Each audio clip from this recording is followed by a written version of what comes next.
All right, we'll call this general committee meeting to order. Welcome, everyone. Thank you for being here this evening. We start our meeting with the following land acknowledgement. We respectfully acknowledge that we are on the treaty and traditional territory of the Mississauga and Anishinaabe. We offer our gratitude to the First Peoples for their care for and teachings about our earth and our relations. May we honor those teachings. We'll now take 30 seconds to reflect.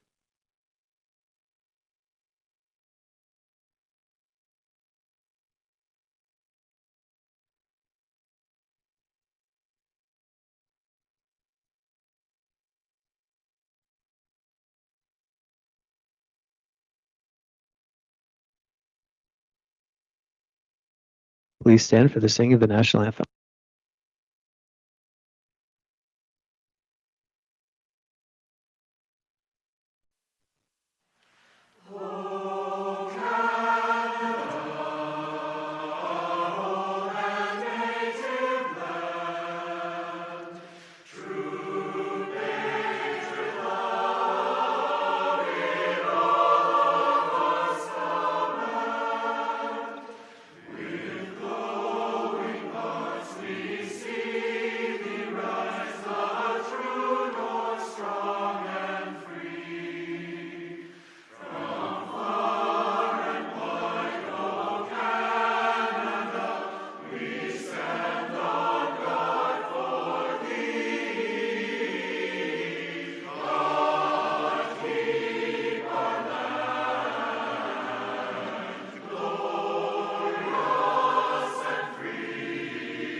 And the Council for the City of Peterborough recognizes the principles contained in our Constitution and the Canadian Charter of Rights and Freedoms. All right, I will just note that Councillor Crowley is joining us virtually this evening, and Councillor DeGay is just running a little bit behind, but he'll be here shortly. Adoption of minutes from September 15th, 2025, moved by Councillor Vassiliadis. Any comments or questions, errors or omissions? Seeing none, we'll take a vote.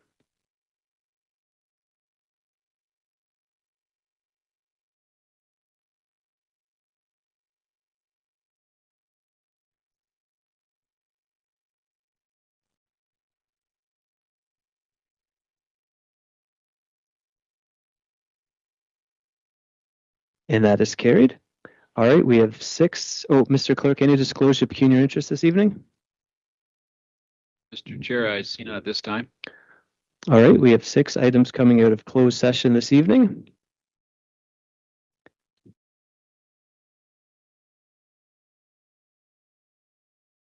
The first item, land acquisition, that council approved the recommendation outlined in report LSRS 25-016 dated October 20th, 2025 of the Commissioner of Legislative Services as follows. That respecting a proposed land acquisition, staff be directed to proceed as outlined in closed session report LSRS 25-016 dated October 20th, 2025 of the Commissioner of Legislative Services. Can I have a mover? Councillor Parnell, any comments or questions? We'll take a vote.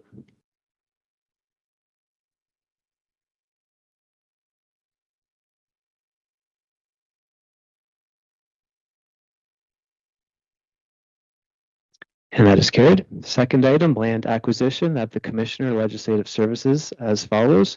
That respecting a proposed land acquisition, staff be directed to proceed as outlined in closed session report LSRS 25-017 dated October 20th, 2025 of the Commissioner of Legislative Services.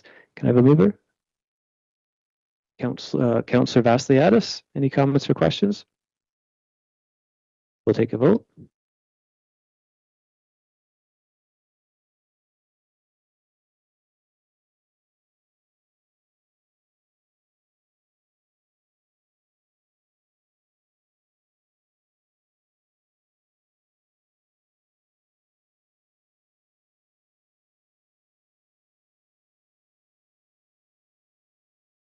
That is carried.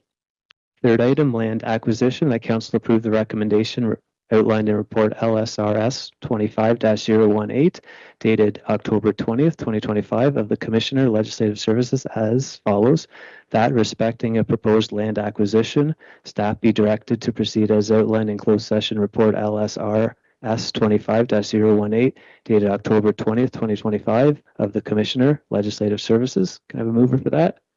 Councillor Parnell, any comments or questions? We'll take a vote.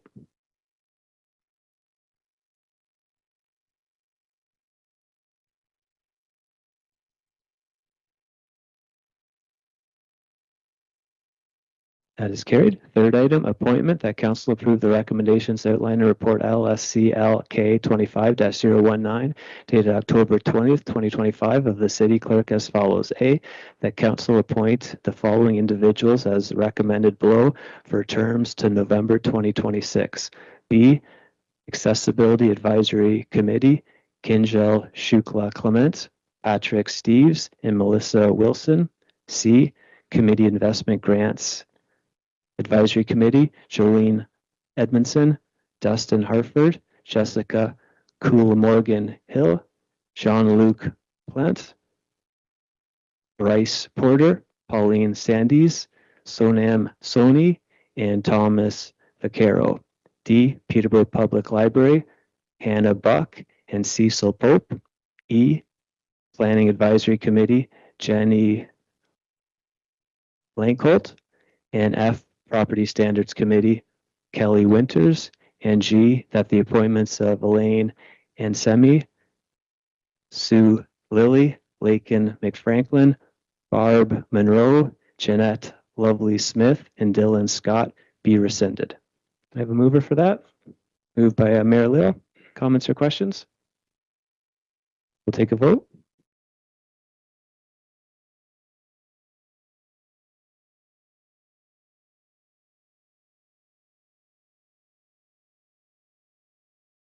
That is carried. Fifth item, plan, that council approve the recommendation outlined in report CSRPSC 25-002 dated October 20th, 2025 of the Commissioner of Community Services as follows: that the report for the Art Gallery of Peterborough relocation request be received for information.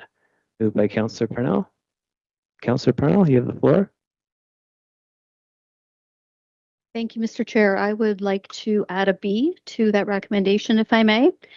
That staff be directed to continue conversations with the Art Gallery of Peterborough Board regarding relocation. Okay, so moved by Councillor Parnell. A and B. Comments or questions to that? Okay, yep, so procedural, we do the amendment first. So just voting on Councillor Parnell's amendment. We'll take a vote.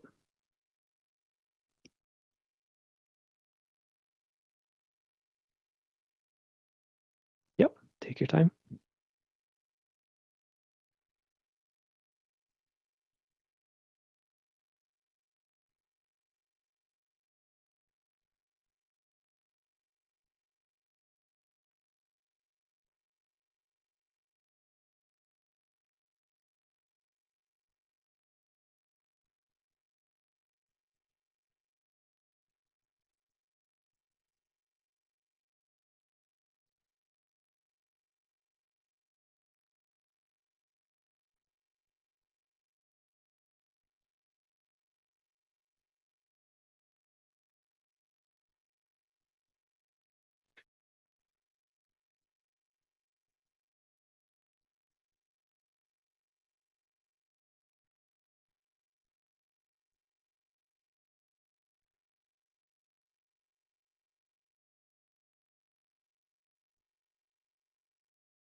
Okay, so we have that in front of us. We'll take a vote on the amendment.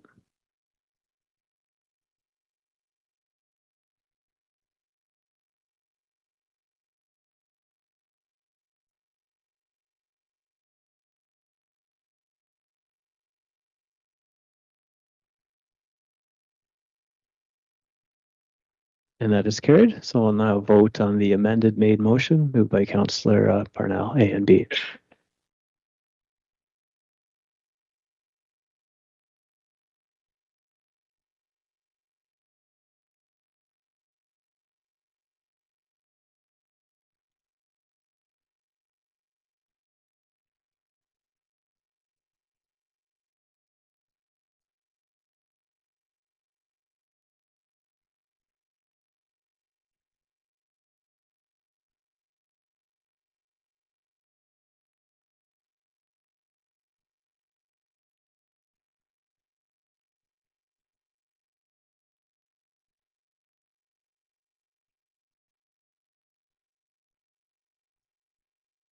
And that is carried. And our last item, plan that council approve the recommendation outlined in report CSRPCS 25-004 dated October 20th, 2025 of the Commissioner of Community Services as follows. That staff be authorized to proceed as outlined in option C of closed session report CSRPCS 25-004 dated October 20th, 2025 of the Commissioner Community Services. Anyone wishing to move that? Councillor Baldwin, any comments or questions? We'll take a vote.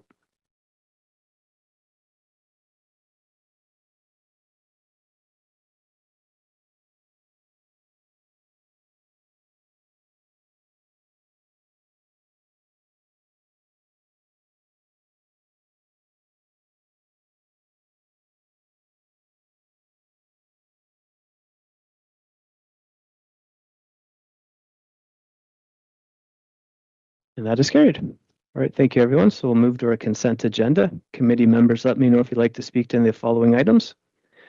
12A, Peterborough Tourism Implementation Update. Anyone wishing to speak to that? A whole bunch. I'll go Councillor Vassiadis since he's a development guy.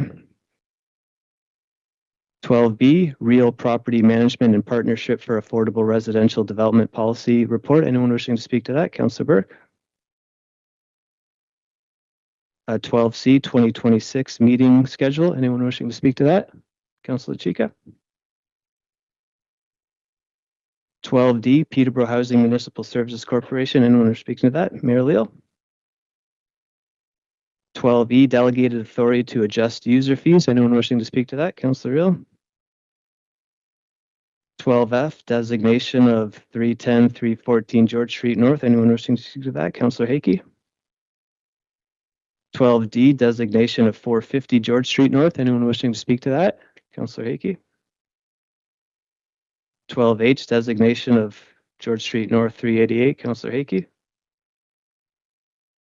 12I, Designation of 359 Hunter Street West. Anyone wishing to speak to that? Councillor Hakey. 12J, Designation of 263 to 362 to 363 George Street North. Councillor Hakey. All right, so we have nothing up for consent this evening. So our first item, Peterborough Tourism Implementation Update, 12A, Councillor Vassiliadis. Thank you, Chair. I just have a few questions and a comment on the report, but so today I kind of looked through the report and I was looking at the website and I was looking at the special events application. So I made a few calls. I wanted to see what the experience would be like. And so from what I understand, the phone number on the website, the new tourism website, goes to the box office. And the phone number that is on the special events application, I think, goes to Parks and Rec. So I was just wondering if there's a way of streamlining that. And I think what I was looking at is something that would be very user friendly. I was kind of looking at it in a standpoint, if I was bringing an event to the city, who do I call, right? And if there is a way to streamline that, though, but is there also, is there an individual, is there a person that you call if you're going to bring a big event to the city? And through you, Chair, I'm not sure who this goes to. Would like to take this question on. I can take it, Councillor. Is Rob? Yep. Oh, Rob's over here. Okay, sorry. Good. Through the chair to Councillor Vassiliadis. So I think that your comments are fair. We're going to have to work on maybe a dedicated page or a few different ways to streamline that collection of information. To answer your questions about the tourism staff, we do have 2 dedicated tourism coordinators that basically work with each of our events that come into the city. They kind of have the conversations as far as what the scope of the event is, the risk management. They help guide through the process.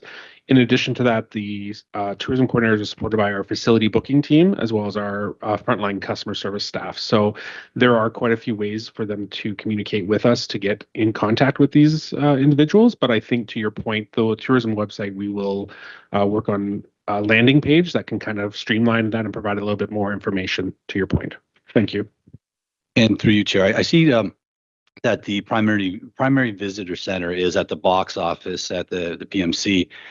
So staff at the box office, I guess, receive a lot of, like, they'll receive the phone calls or any inquiries. So they've received like additional training, or they provided with more information. What are they? What's given to them to make sure that they do a good job? Through the chair to the councillor. So they are embedded within the team as far as information that's shared. So our tourism coordinators keep our customer service staff up to speed on all events coming in. So they're briefed on each individual event as well as the context. In addition to that, they are prompted on how to communicate with our inquiries to where to direct it best to. So they do receive that type of training. They're also, of course, tied to the box office, which means they are, already trained in frontline concerts, special events, sport tournaments, those kind of pieces. So they've already received that background. And is there a large number of people that go to the PMC for visitor related questions or out of town people? Through the chair. So we have the stats on the page in the report that you can see. We are finding that most of our business is being driven through email and phone versus in person. So we're continuing to track those stats over time to determine kind of what the trends are showing. But we are tracking them actively. Through you, Chair, too, Rob. Now, there's a part in the report that talks about new tourism-related events, and that the city is providing in-kind support for the use of facilities. What does that look like? What does that mean? Through the chair, I believe that Tanya Budgeon, who's our service area manager, is on the line. She would probably be the better one to kind of explain and walk through that process. That's great. Thank you. Hi, good evening. Can you hear me? Yeah, we sure can. Good evening. Perfect. So through the chair, thank you for your question. So various types of criteria will be established throughout this process, determining whether or not groups are going to have some overnight stays. Are they coming from at least 40 kilometers away? What type of economic contribution will they have to the businesses as well as the shops within the city of Peterborough, and any event track record that the organizer may or may not have. So all the data. So for example, Music Fest, if they were able to provide some sustainable data, that would determine what type of support the city would give them. In kind could be anything from offering some staffing support, putting up information on our website, putting swag bags together. We've done that for some of our events, as well as providing facility through in kind as well. If we're not displacing any of our users, what does that look like? Providing meeting room spaces, baseball diamonds at a lower cost, etc. That's great. Thank you. Just one more question, Chair, for you to potentially Rob. So you mentioned there's 2 staff members. I'm not sure if this includes what they do in their job, but we do have people actively, pursuing events for Peterborough, right? I think you mentioned 2 people. I wasn't sure if that was included in their job. Yes, so through the chair. So we are working on our tourism strategic plan, which will kind of have a more robust approach to what we're taking. Currently, what we are leveraging is our facility bookings. So any events that are coming into the city, we're working on enhancing those, as well as we're actively pursuing bids with various sports organizations, different types of conferences. So it's all included within our current process. That's great. Thank you. And just a quick comment, Chair. When I was going through some of our social media platforms, it was really nice to see people commenting on our zoo And I don't recall in the past really our zoo being brought out as something that it was special. And I know it's special to us and we're used to it, but it's like people have discovered the zoo, and it's a free zoo, and it's, it offers all these things. So I think that's a real positive that we're starting to. I know we know how great it is, but other people are discovering that too now, based off of what we've done even up to this point. So I appreciate that very much. Thank you. Thank you, sir. Are you comfortable moving it? Moved by Councillor Vasteos, of Councillor Burke, Lachika, Duguay. Councillor Burke and Mayor Lill. Thank you, Chair Beamer. Sorry, I want to definitely thank the previous speaker for sort of cracking open the conversation with some questions that, I think myself and a few other councillors had about the things you asked about. I guess my first question through you, Chair Beamer, to Mr. McCauley. I noticed that there's a destination guide for the city. Does that include information about how people from out of town can find and access our trail system? Does it include information about events that are happening in the downtown? And does it include information about arts events like First Friday, which is a regular monthly event downtown? Through the chair to the councillor. So there are two streams of the tourism plan. So there's the active planning of events that Recreation, Parks and Culture is taking on. What you're talking about is destination marketing. So I'm going to ask my colleague, Kara, to kind of answer about the destination guide.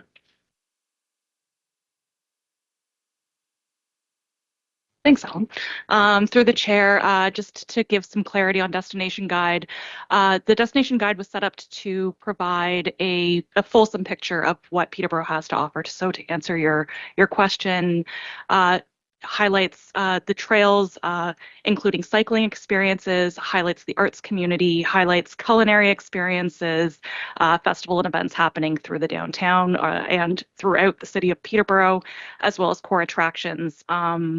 And we really tried to showcase a four seasons of experiences within the destination. But ultimately, it's a print piece driving back to the website so that people can engage more, can tap into us on socials, and to have a fulsome experience with the destination. Thank you for your question. Thank you. And I wish I would have had.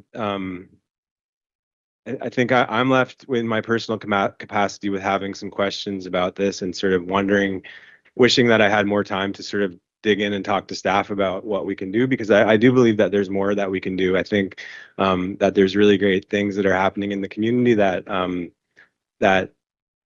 don't necessarily get included in these types of initiatives, and I think it's important to. So I'm happy to hear that those things that I specified are here. When I talk to business owners downtown where my studio is every day, when I bump into people in the coffee shop, those people are asking me to please, can the city do everything within its capacity to create more people to come downtown? And so I'd like to make a motion attached to the report, which is meant to build on the tourism implementation work before us, to make sure that our bylaws and our insurance requirements aren't standing in the way of the very events and activities that we're trying to encourage as part of this plan. I've submitted the motion to the clerk. That's the written version, and I'll read that now if that's okay. Whereas the city of Peterborough is working to strengthen its tourism and events sector and support the vitality of the downtown and local businesses, whereas existing municipal bylaws, policies, and insurance requirements can create barriers to a wide range of tourism-related events that attract residents and visitors, and whereas a review of these requirements would complement and support the ongoing implementation of the city's tourism strategy and related tourism initiatives, therefore be it resolved that staff be directed to undertake a comprehensive review of relevant city bylaws, policies, and insurance requirements in coordination with community partners, event organizers, and the Peterborough DBIA to identify potential amendments or alternative approaches that would make it easier to host and support tourism-related events across the city, and that staff report back to council with recommended changes or improvement options as part of the ongoing tourism implementation work. Thank you. Okay, thank you, Councillor Burke. So the amendment, we'll try to get the amendment up on the screen. So we're just speaking to the amendment right now. So I got a list. Councillor Cheek, would you like to speak to the amendment? Yes, I would. Thank Okay, you. so Thank you, Councillor Chair Peak. Beamer. Through you, I think it's worthwhile, just given that our tourism staff and leadership have shared that we're in the midst of the strategic plan for tourism, that this may be a moment to infuse this particular lens to the strategic planning. I think it's always a good idea to review what we have in place and compare to other municipalities what best practices are, because sometimes things just haven't changed and they need to be reviewed. So I support the motion and look forward to having our tourism uplifted and advanced in such positive ways as our staff has shared with us. Thank you. And if I could put my name back on the speakers list, because I wanted to speak to another point. Thank you. Absolutely. You'll be first on the when we get back to the main motion. So I'll just go down my list. Councillor Duguay, did you want to speak to the amendment or wait for the main motion? No, I do not. Okay, Mayor Leal, amendment or wait for the main motion? Okay, Councillor Reel, amendment or main motion? I'd like to see the amendment first, That's fair. So we'll get that up. Or but I want to speak to the main motion, but I. oh yeah, we got it electronically, so it'll take a while to type out. So okay, can we copy and paste it?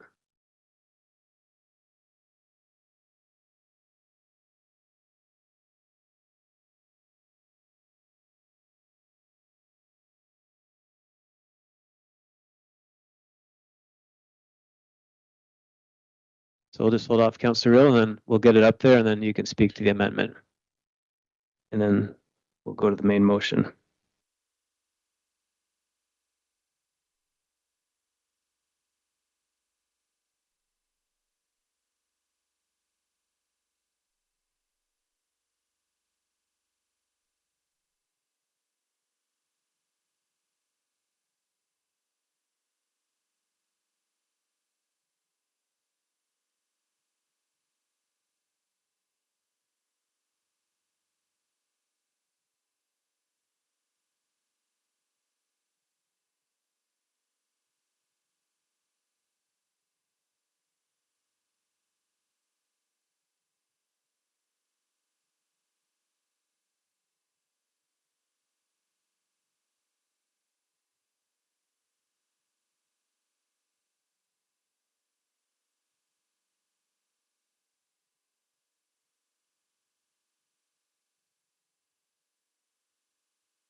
There, it's everybody. We'll give everyone a second to read it, and then Councillor Reel has the floor speaking to the amendment.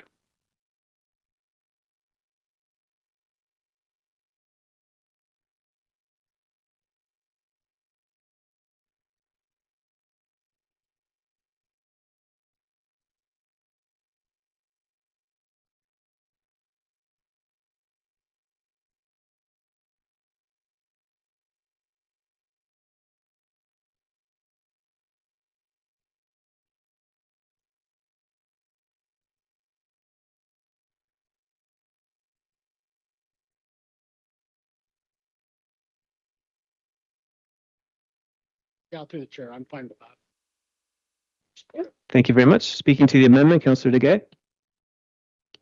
Thank you, Mr. Chairman. I would assume that the intent of this recently introduced motion would be addressed through our strategic plan. I do take some exception, though, with the second sentence. And it reads, whereas existing municipal bylaws, policies, and insurance requirements can create barriers to a wide range of tourism-related events that attract residents, visitors, it implies that the city somehow is doing something bad. And I don't agree with that statement whatsoever. So by accepting the motion, we're acknowledging by default that we're not doing a proper job. And I believe that the majority of this can be addressed through our existing and forthcoming strategy. Thank you. Thank you very much, Councillor Duguay. Any further comments, questions to the amendment? Councillor Burke, a second time. Thank you, Chair Beamer, and was glad to just leave it there, but I'll respond. I don't think this is a moral question of whether or not we're doing anything good or bad. This is just about my personal experience with business owners and the stories that they relate to me about the challenges that they have to even put on something as simple as a sidewalk sale, doing something as simple as having a few chairs as a patio in front of the coffee shop. And the examples could go on and on, but the voices of the independent business owners downtown are clear, is that some of the overarching policies that we have are not necessarily always tailored to fit small independent businesses for a variety of things that if taken a look at in a positive way, this is a collaborative, the intention behind this motion is collaborative. Because what do we want at the end of the day? We want to create a tourism destination. We want to enable the good things that we have going on in the city to happen so that those events can attract people to our downtown and to our city. And I believe that in taking a look at the things that I mentioned in the motion, we probably would get some pretty good and creative ideas coming from the community that we could implement while still protecting our interests, but making it easier to allow people in the community to put on the very events that this tourism strategy is trying to implement. Thank you. All right. Thank you, Councillor Burke. Commissioner Freeman and Councillor Purnell. Thank you very much, Mr. Chairman, and just to provide supplementary comments to the conversation here for Council's awareness. Certainly, I appreciate the fact that this is in the context of continuing to strengthen tourism activities. This council previously, though, did bring a request to staff. We did respond actually early in 2024. So the current policy that staff are following is the direction from this council in 2024 related to both the patio program and special events. However, having said that, happy to revisit and bring forward further supplementary information for council's consideration. Thank you very much, Commissioner Freeman. Speaking to the amendment, Councillor Purnell. Thank you, Mr. Chair. I'm actually co-chair of this portfolio, and it's the first time I'm seeing this brought forward. So through you, I would like to ask a question of Commissioner Laidman, who is the commissioner in this area. And I'm just wondering his opinion of this. I do know the insurance is a thorny one, one we wish we could all reduce the requirements and the costs, but that's not really, again, within our jurisdiction to do so. But Mr. Commissioner Laidman, could you please just let us know how you feel about this particular motion and if you'd be able to work with it, sir? Through you, Chair Beamer, from Councillor Parnell's question, I believe, the answer that Commissioner Freeman gave was, the staff answer that certainly we've reported on this in the past. However, we're happy to bring this forward if council decides to. We're not sure what changes we may find in the industry, if there's anything else we can bring to council, but we'll certainly do so if there's anything addition to what we've already provided to council. So you don't have a problem with this motion going through the chair? Through you, Chair Beamer, I think that's a difficult question for staff to answer. I think we've set up the policies at the direction of council right now. We did have a report in January 2024 to try to bring to the attention of council how we would be implementing insurance requirements on special events and patios and other things. Certainly, if it's at the discretion of council, we'll go back and review it once again, though. But we certainly are following council direction on how we're implementing it right now. Sorry, that probably was not an appropriate question. I'm sorry. I take it back. Thank you. Any further comments or questions to the amendment? Moved by Councillor Burke. We'll take a vote on the amendment.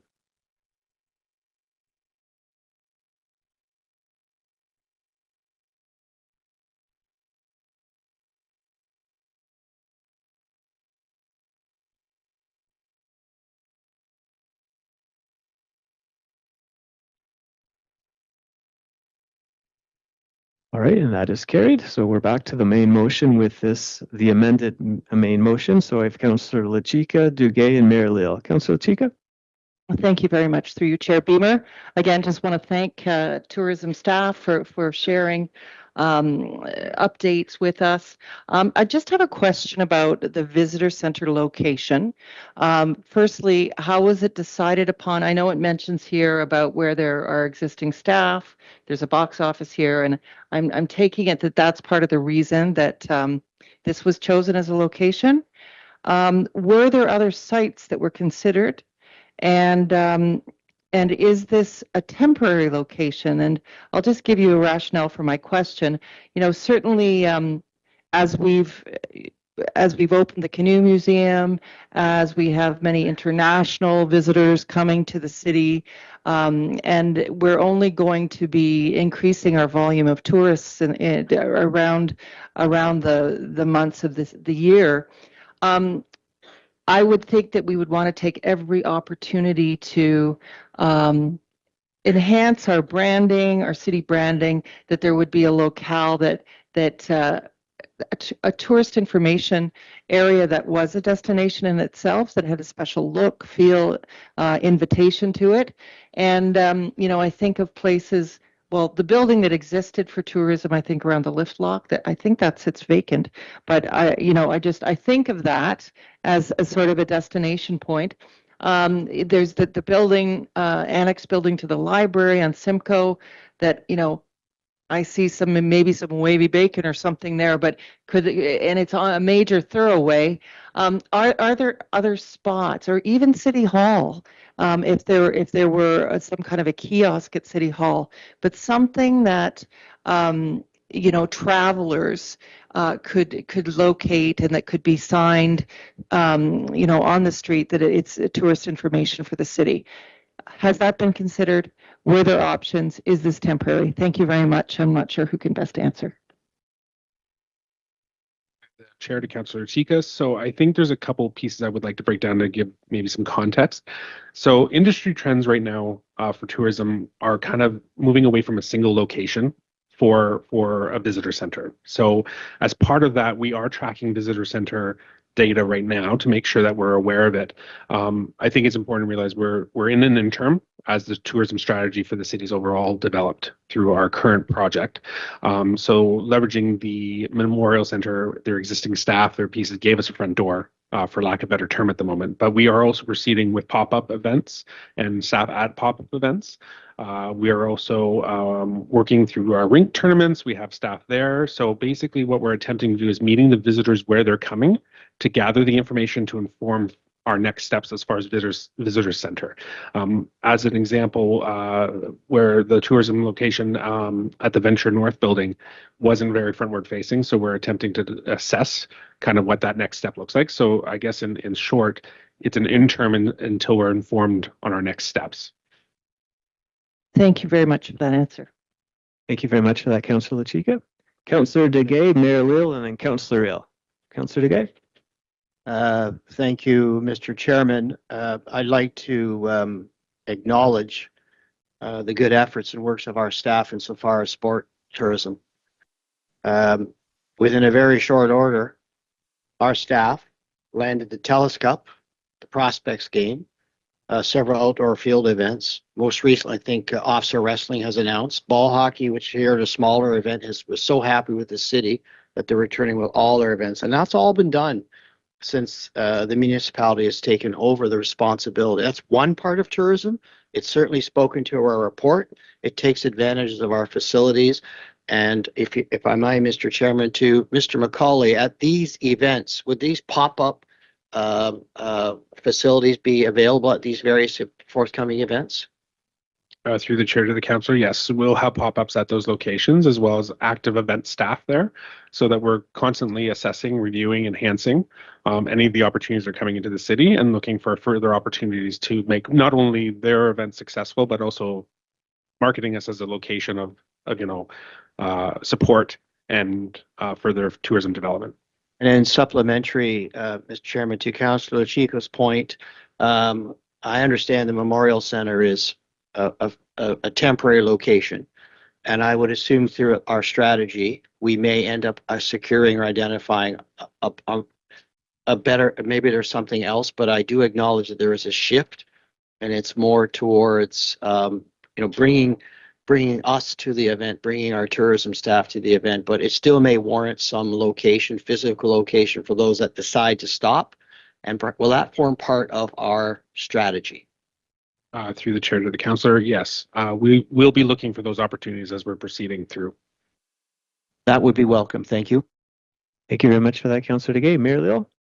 Much, Mr. Chair. This truly is in many ways a good news story, and I'm particularly happy. One of the exciting events will be the CanCast Fishing and Tackle Show that will draw people from every corner of the province of Ontario. And I know a number of councillor myself had the opportunity to meet with the proponents of the CanCast Fishing Show, and they're really quite delighted with their experience here in Peterborough, and we want to build on it.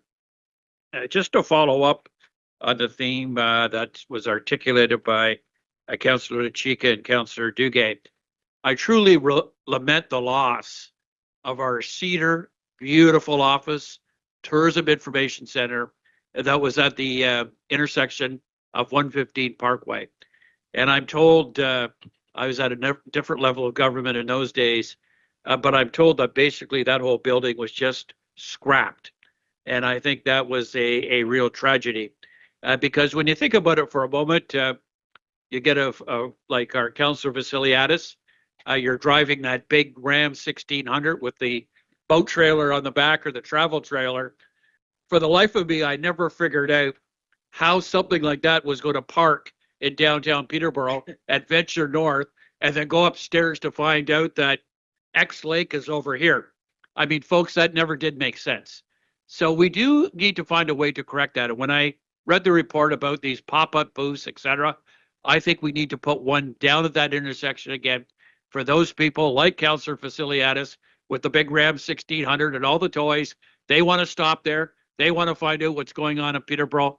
And I think that is a service, Mr. Chair, we need to provide from about May to about October in any calendar year. And I think we need to move forward on that. Very good. Thank you so much for that, Mayor. Councillor Reel. To the chair, to either Rob or Cara, what's our relationship like with the county? Because tourism is a regional entity. And here we are doing, if we're going to do the heavy lifting with tourism to bring people into the city, there's also the people that want to venture into the county. And I asked that question because, when we had the division, certainly in broad economic development in-house, and the county went their way, what is that rapport like? Because, we started with the mat tax, where we took the mat tax and we were taking we were paying the freight. So have you had conversations that even though this is city tourism, how is this going to, do we have a working relationship with the county? Through the chair, I'll start that if that's okay. I'll share that the city's tourism staff continue to have regular meetings with the county's tourism group, and they're very collaborative in approach. One good example of that is the destination map or visitors map that is developed in collaboration with the county, with both the city and the county reflected within that content. And the city took the lead on the design of that, working closely with the county, and both partners are sharing in the cost of printing based on where they're distributing that map. Beyond the map, there are regular touch bases between the county tourism and city tourism staff, recognizing that there will be ongoing points of mutual value and benefiting visitors that come to our region. Thank you. Thank you very much. That's good news. Very much for that, Councillor Reel. All right, moved by Councillor Burke. We'll take a vote on the amended motion.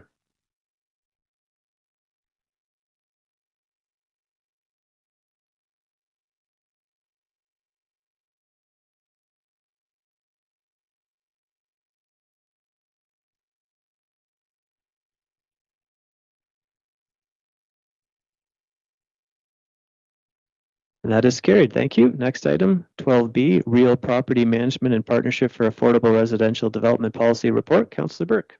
Thank you, Chair Beamer, and through you. I want to thank Mr. Faulkner for preparing this report. Wherever you are, Greg. Oh, there you are.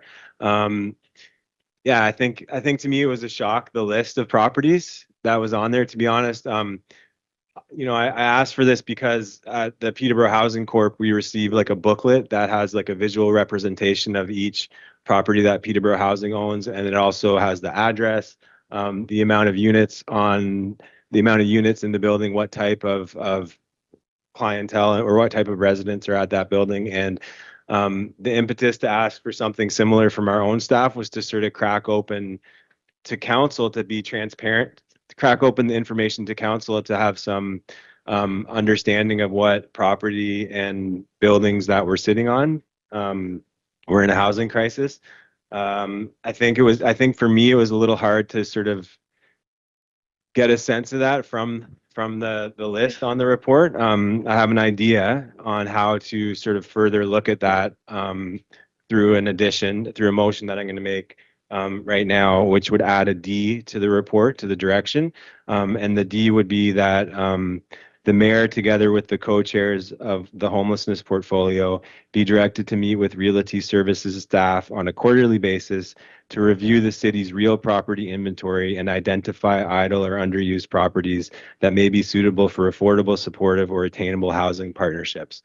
And I'd like the opportunity to do that because, definitely Councillor Riel and I and the mayor get pretty consistently approached by people with either within the sort of affordable housing world or individuals and groups, nonprofits, where they come to us looking for opportunity. And I believe that this list of properties could represent an opportunity if we had a better sense and could sort of stay on top of where we were at on it. And that's what I'm asking for with this addition. Thank you very much.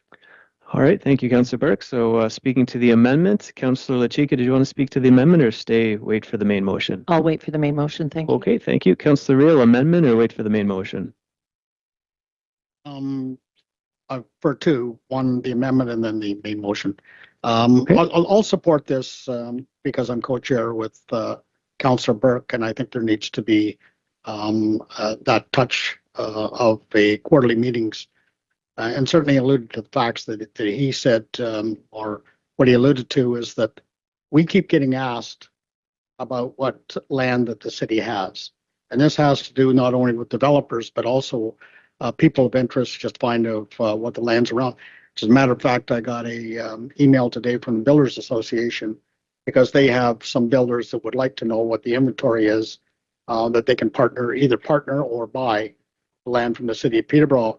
I'm kind of breaking into the main motion here, but there's a laundry list here. And certainly I didn't know the city had this much property. I don't know if it's slivers of land or actually land that we can build on, but I'd like that I wish they could separate that out because, like Councilor Burke says, get calls all the time. Do you have some sort of a land? And I think that's the only way that we're going to move forward is in a 3P model. We just don't have the money ourselves or to build this affordable housing that we need. Thank you, Councillor Riel. Councillor Mayor Leal, speaking to the amendment. Well, thanks very much, Mr. Chair. I'm supportive of the amendment. From what we know, sort of the small bit of information we received, I'm sure it's going to be fleshed out when the federal budget is delivered on November the 4th. But the Prime Minister's indicated that one of the focuses of Build Canada Homes will be the availability of publicly owned lands in communities across Canada that could be built on. And it looks to me like the financial side of Build Canada Homes may be tilted somewhat for those opportunities to build on public lands. Very good. Thank you so much, Mayor Leal. Councillor LaChica, amendment. Thank you. I wasn't going to speak to the amendment, but it just came to mind, and I wondered if I could ask this question of staff. I don't know if it would be, I'm not sure which commissioner is in charge of GIS mapping. Can someone answer that for me? Yeah, I thought it was you, Commissioner Nelson. Through you, Chair, to Commissioner Nelson, is it possible with the listing of the properties that are here, and because this is our Housing Accelerator Fund source, and of course staff, excuse me, of course all of council is interested in, facilitating more housing development based on what we have. Is it possible to create a GIS map that pinpoints these locations that might have a legend to descriptions as well? Would you be able to answer? Thank you. Through the chair, I'm going to stick my neck out here and say yes. I believe that it would be doable. I guess the question is just the amount of work and effort in terms of if it's just displaying the list. It's the question of how intricate you get with detailing each property or anything of that nature. But just displaying them on a GIS map, I think, is fairly easily doable. And so it could be done in phases and of course, based on time and labor and everything else in consideration. And through you, Chair, to the mover, would that be helpful, do you think? Thank you very much for that answer, and we look forward to that. Thanks. Thank you very much for that, Councillor Chika. Amendment, Mayor Little, second time. Yeah, just a small thing, and I just will ask Councillor Burke. Councillor Purnell probably should be added to that too in a role for housing. Is that okay with you? So we'll adjust it accordingly. All right, so we'll just make that adjustment. Move, Councillor Burke. So the two, thanks, Councillor Burke. You're on the ball. Homeless and housing. So if we can just wordsmith that, shares of homelessness and housing. Mr. Faulkner, do you have a comment before we take a vote on the amendment? Yes, I'd like to, through you, the chair, in relation to Mr. Burke's comment, is that what was presented here as part of the HAF funding was a complete inventory of the city's holdings of real assets that we owned. I have started a geo-based inventory of more suitable, usable lands that could be developed and turnkey. But in order for staff to present that list, it has to be vetted through council in terms of a closed session. So as a step 2 to this, I will be developing a further refinement of our inventory to identify usable developable lands that would be brought to council's attention and voted on, determine whether it should be released to the public. All right, thank you so much for that. All right, we'll take a vote on the amendment. Move, Councillor. Councillor Chika. Oh, I'm sorry. I thought it's not the main motion; it's the amendment. Thank you. Sorry. I got you first. Yep, I got you right there. Amendment. We'll take a vote.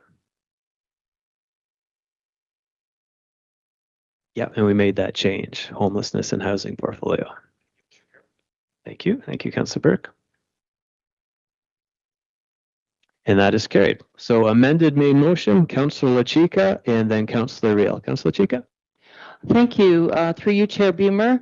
On page 24 of our agenda, related to the real property management, there's a line that says an environmental scan and best practices research was completed to assess the success and effectiveness of outcomes for existing policies. I didn't notice there was an appendix that included that information. Is it possible to provide that to council? And I don't know if you could speak to any highlights, which would be easier. Thank you. Through the chair, to Councillor Lachika, that scan was done by SHS, our consultant that worked on the actual partnership policy. We certainly can provide that information to council. Thank you. Thank you very much, Ms. Barnes. Thank you very much for that, Councillor Chika. Councillor Real. Fine. Thank you. You okay? Okay, thank you, Councillor Real. Councillor DeGay, amended main motion. Thank you, Chair Beamer. A supplementary query, if I may, to Mr. Faulkner. Mr. Faulkner, you may recall we had a very brief conversation around the list inventory, and I acknowledge that there is at some point further information will likely have to be considered at a closed session council. Can we also, as part of that list, in addition to, and I think the maps could be prepared on a ward basis, would be very helpful, and then perhaps a summary map. But could we have information of a fifth column just on area? I appreciate this list is trails, and I mean some of this would be very small properties, but it would be helpful, I think, for Councillor Burke, his motion, if we see there are certain larger properties that have a critical mass that aren't being used, they might become the focus of some attention vis-a-vis housing opportunities. So if that could be done, I realize it's work, but it would be very helpful. Thank you. Yes, through the chair. That information already exists in our geo warehouse or our geo information. It could be easily added to it.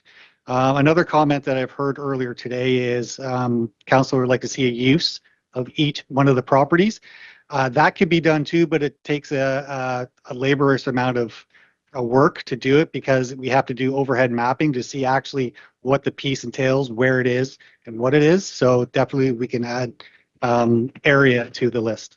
If I might, Mr. Chairman, then supplementary, I think the land base, the area, we have an address, we have zoning, ward location, designate that the land base would be helpful. And I suspect through any further consideration of property arising from it could be some detailed mapping with respect to use and other information, including whether or not it has environmental sensitivity, whether or not it's designated. So those could be other filters we could consider in due course. Yes?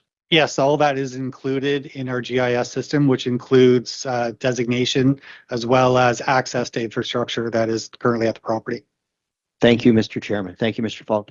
Thank you very much, Councillor Duguay. I have Mayor Leal, Councillor Burke a second time, and Councillor Purnell. Mayor Leal. Thanks very much, Mr. Chair. The recommendations that we have in front of us tonight, and of course with the amendment, really is a foundation piece of the work that Councillor Duguay is doing in the area of affordable housing. Because when you look at, as Councillor Real mentioned, we do know that there are some private developers that are looking for lots to have the opportunity to build some prefab homes and the opportunity to showcase the viability and the need for prefab homes, to put them at a price point that puts them in the neighborhood of being a more competitive in the marketplace, that will allow people to actually acquire that home. So I think from that perspective, Mr. Chair, this is a very important series of recommendations going forward. Thank you very much for that, Mayor Leal. Councillor Burke a second time. Thank you, Chair Beamer. And I think this is a pretty important, like to me, I think it's a pretty important report in terms of the expansiveness of the list. I counted that there were 15 pages of, small font like that. This just blew away any assumption that I would make about the amount of land that the city is holding. And I think it speaks to the need for us, if we don't have one, to really develop a policy, not just around the idea of, when is the proper time to sell the land, but there's many more creative things we can do. I think it would be a fair assumption to say that some of these properties we've been holding on to for a very long time for projects that might not happen for a very long time. And I think we need, I don't have it written out tonight, but I think we need, in further discussion around this topic, we need to develop a policy around, how long are we going to hold on to pieces of property that are in important areas that are for projects that might not happen because of our budget. Do we have a policy for interim uses on those properties? I can think of 5 or 6 that I know that we own that are sitting there that, with a bit of creativity and networking, we could find a way, I'm sure, to make use of those spaces. And I hope that this report is the start of a discussion, not only just what lands do we need to sell or keep, but also, is there any creative way that we can look at some of these sites to do something in the midst of a housing crisis, in the midst of a low vacancy rate? I know the City of Toronto has a policy where they take sites for future developments that are sitting vacant, where the development might not happen for 5 to 10 years, and they've started a model much like our Wolf Street model with modular housing to be truly temporary on those sites, while the city is holding them for future development. So, thank you to Mr. Faulkner for the report. I hope this isn't the last time that we have a discussion around what to do with these properties. Thank you. Thank you very much, Councillor Burke. I have Councillor Purnell and then Rio. Councillor Purnell. Thank you, Mr. Chair. Through you to Mr. Faulkner. I thank you for our conversation earlier today. We do actually have, Mr. Chair, 16 pages of properties listed, and I do understand some of the data won't be too difficult to pull from the current system, but some of it is very laborious, and it's item by item by item. So I'm wondering if we even have the resources available in this department to do that, or if this is something that we could perhaps have a summer student do for us if that timing works. Is that something that would be helpful, Mr. Faulkner? Yes, through the chair, it would be very helpful. But again, I've already started the process to eliminate 95% of the properties that were presented to you. The problem is right now is that we need to vet this through council before we make any declaration of its availability or surplus to the public. So the list needs to also be consulted through Parks and Rec, through planning, to ensure that the properties that we are bringing forward for suitability is actually suitable to build. We need to do a cursory highest and best use, which looks at legal permissibility. Do we have the proper zoning and OP in place? Is it physically possible? Is it along a road and access to infrastructure, as well as does it make financial sense to the city whether to lease it, license, or possibly donate to affordable housing? All that would be on a per property basis, but I have started a cursory list. Okay, thank you. So a phase 2 is coming. Thank you very much. Thank you very much, Councillor Purnell. Councillor Rio. Chair, at a meeting last week with His Worship and certainly Councillor Burke and myself, when we had a meeting with the Mayor of Fredericton, the Mayor asked the question about what Fredericton was doing about affordable housing. And she said one of the things we did an inventory of the properties we had. And then we offered that land to one of the people, which was Habitat for Humanity, for $1. And what that did is start building affordable housing, but also it gave us the tax base to the property taxes that came back to us. So I'm not just promoting Habitat for Humanity, but there's some developers out there that this might be an enticement for them to start building affordable housing. But I found it very unique that that was preferring to do, because they were in the same position we were of not getting the affordable housing or the stock built up. So they went ahead and did an inventory, give the land for $1, but they're getting they're getting the property taxes back when the stuff is built. So that's what they did to try and solve their problem on the affordable housing front. Thank you very much, Councillor Rio. Any further comments or questions? Moved by Councillor Burke. The amended motion, or the amended main motion, we'll take a vote.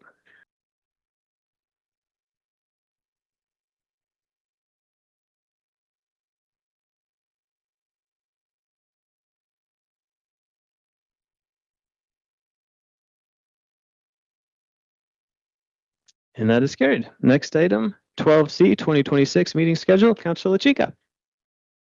Thank you very much, Chair Beamer. Always appreciate getting the calendar so we can just plan our lives accordingly and prioritize. So thank you very much to staff who have compiled this. I also wanted to say how much in my portfolio meetings I appreciate just a heads up on things that are coming our way. And I guess my question is this, and I may have mentioned it before to different commissioners and perhaps the CAO. Is it possible, with either within our portfolio meetings or via an email, we get our senior leadership team minutes sent our way? Is it possible to get the draft agenda items? Or, I know that they would sometimes be tweaked, but just in general, the items for the next month, so that we can have an idea of what's coming along, and so that we can prepare and do our own sort of background research on the items that may be coming forward. And so maybe if I could, through you, Chair, ask Commissioner Freeman if that's a possibility. Mr. Chairman, the minutes, or sorry, The SLT meetings are informal meetings of senior staff. They are not minuted, apart from perhaps the agenda item itself. But they are opportunities for the senior leadership to glean information and or learn from each other as senior staff colleagues. So I'm hesitant, perhaps beyond the agenda item itself, to suggest that something more than that would be forthcoming or is even possible.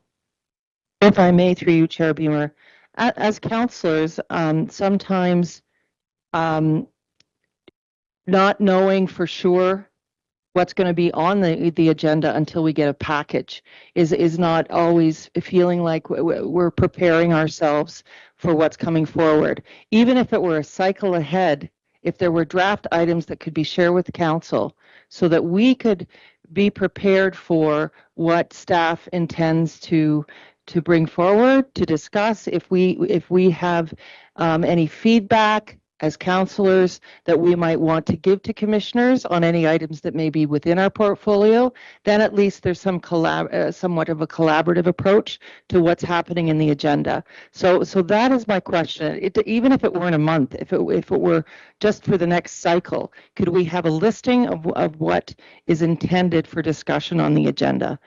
Thank you.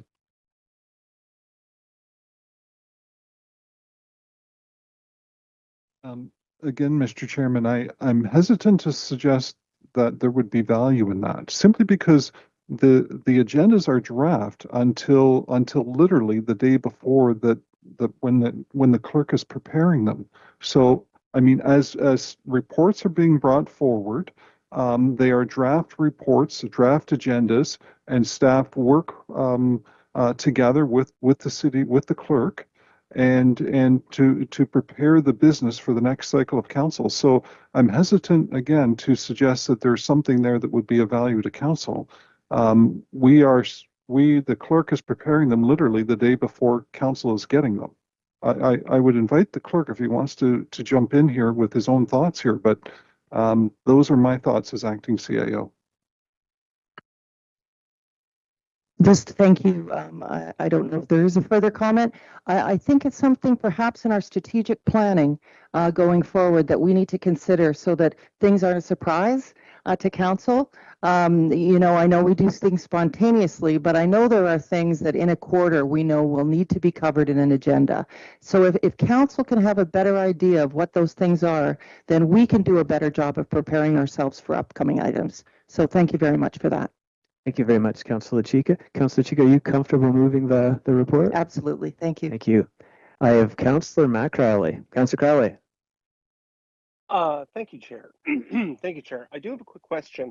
And I don't know, well, I guess this would be to Commissioner Freeman.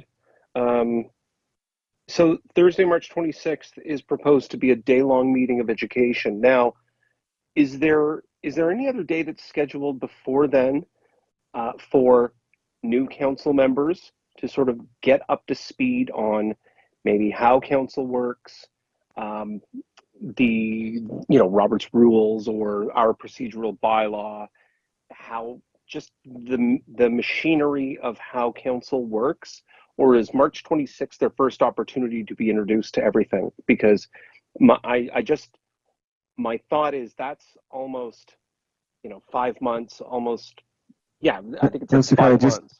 Just remember, this is 2026. So I think the new term would be 2027.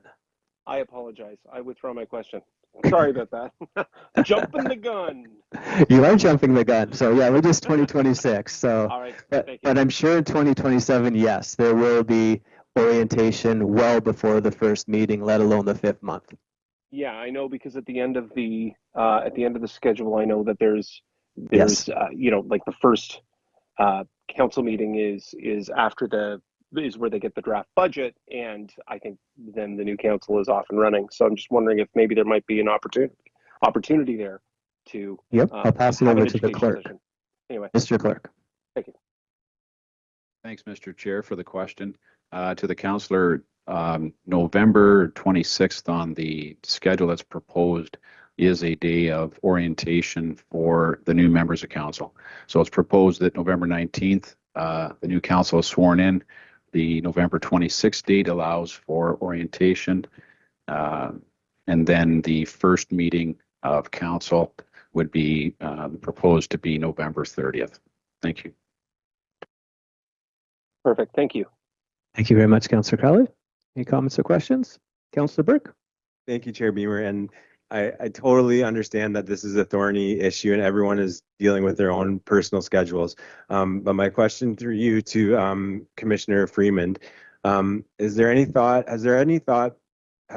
been given to the idea, which was kind of gently raised a year or two ago, to move our general committee and council evenings to be further along in the week, so that, it's my least favorite thing to have to try to call a commissioner about a question for a report on a weekend or a long weekend. And I know that there are, police board meetings and other meetings that are fixed that are problems. Is that something we can look at holistically? Mr. Chairman, I'm going to start the response here, and I'm going to look to John. He may want to supplement as the clerk. Yes, in answer to your question, along with that would also be the time of meetings during the day. And is there an opportunity to actually, with the next term of council, to have a meetings perhaps during the day, more so than late into the evening? I would invite John, if you, Mr. Kennedy, if you want to supplement my comments.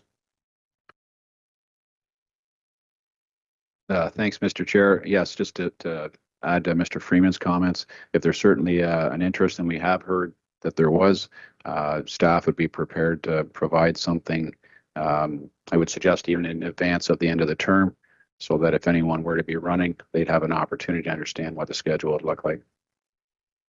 And that would be, thank you, through the chair, that would be something that would come to council in a report and we would vote on those changes? That's correct, Mr. Chair. Thank you very much.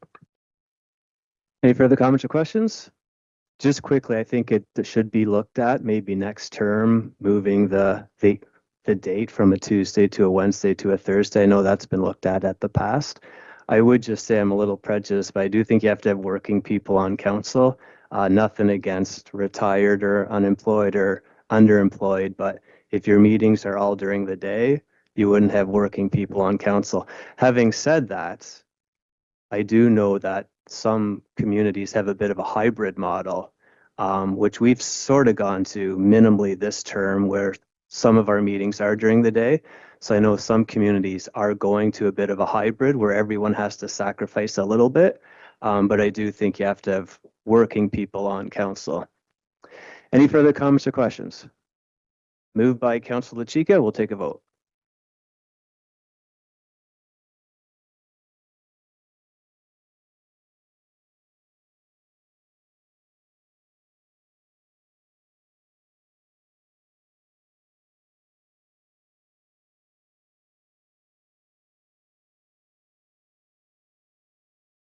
Just wait for Councillor Hickey.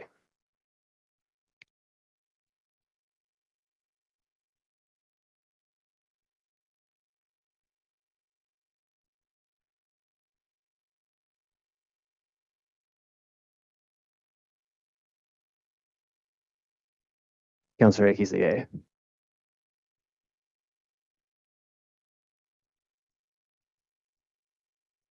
And that is carried. 12D, Peterborough Housing Municipal Services Corporation Annual General Meeting. Mayor Leal. Thanks very much, Mr. Chair. I would move the series of recommendations A through G, but I do have an amendment for B. Do you want the amendment now? Yeah, we'll do the amendment. The amendment would be that the slate of directors for the PHMCS be approved as follows. Mayor, First Deputy Mayor, co-chairs of Community Services, bracket non-homelessness, co-chairs of Finance and Corporate Support Services, and the chair of Peterborough Housing Corporation. So what that would mean is for the duration of this council, the board would look like this. Myself, Councillors Baldwin, Councillors Parnell, Councillor Burke, Councillor Beamer, Councillor Hickey, and Councillor Riel. All right, thank you, Mayor, speaking to the amendment. To get a bit of background, I had the opportunity to read this report last Thursday morning, and I realized that my name was on the report, and I asked my question how this happened because I didn't know the background. So I want to thank Commissioner Lehman, who very kindly gave me the report that was approved by the previous council at a general committee meeting on June 13th, 2022, and then passed unanimously at the council meeting of June 27th, 2022. And it was by reading the appendix to the June 2022 report that I found out it was laid out by position of office holder who would be the directors on this corporation. So that was my first introduction to who would be comprise the board. So I thought it's appropriate we make these two changes and have a board of 7, and we'll move forward from there, Mr. Chair. Thank you very much. Speaking to the amendment, Councillor Burke. Yeah, sorry, I'm fine with the amendment. I have a question for the main motion, please. Okay, any key speakers to the amendment? Moved by Mayor Little. Take a vote on the amendment.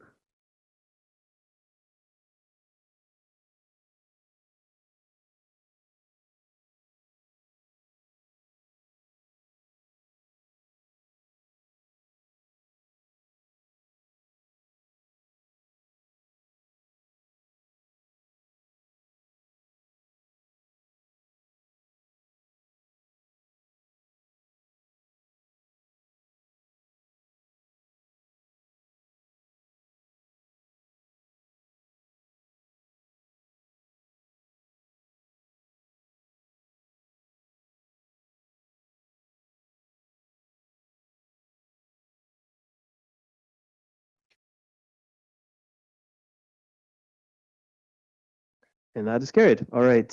Speaking to the main motion, Councillor Burke and Councillor Baldwin. Councillor Burke. Thank you, Chair Beamer, and through you to Commissioner Laidman.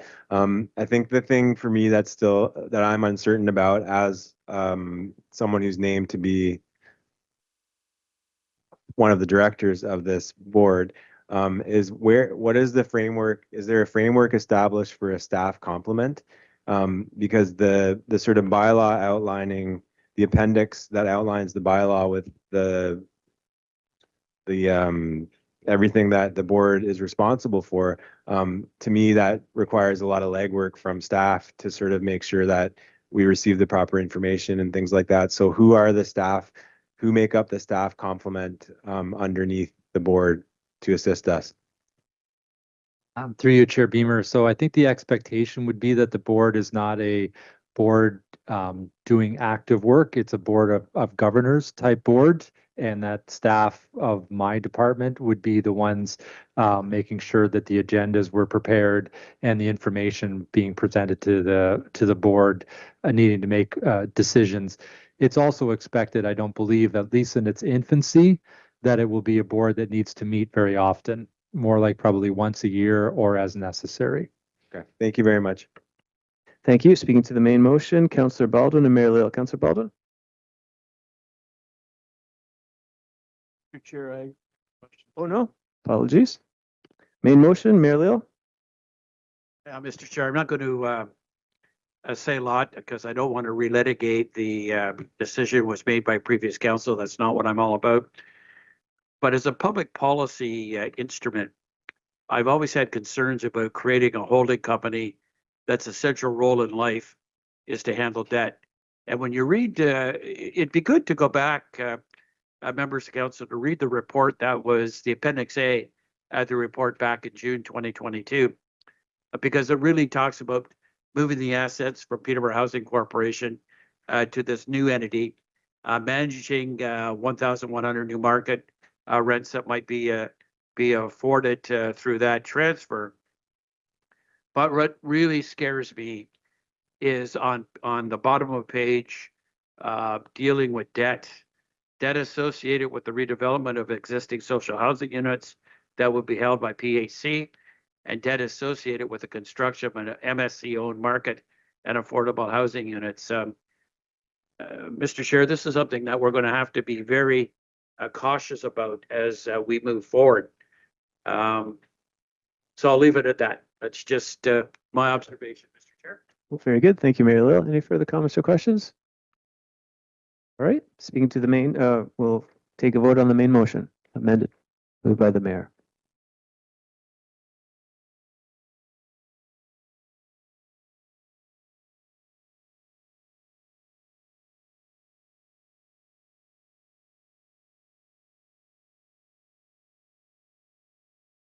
And that is carried. Delegated authority to adjust user fees, Councillor Reel. Chair, either Commissioner Laidman or Director McCauley can answer the question. When I read this report, I probably had more questions than I did answers because I wanted to know why the reason to move this from $50,000 to $250,000.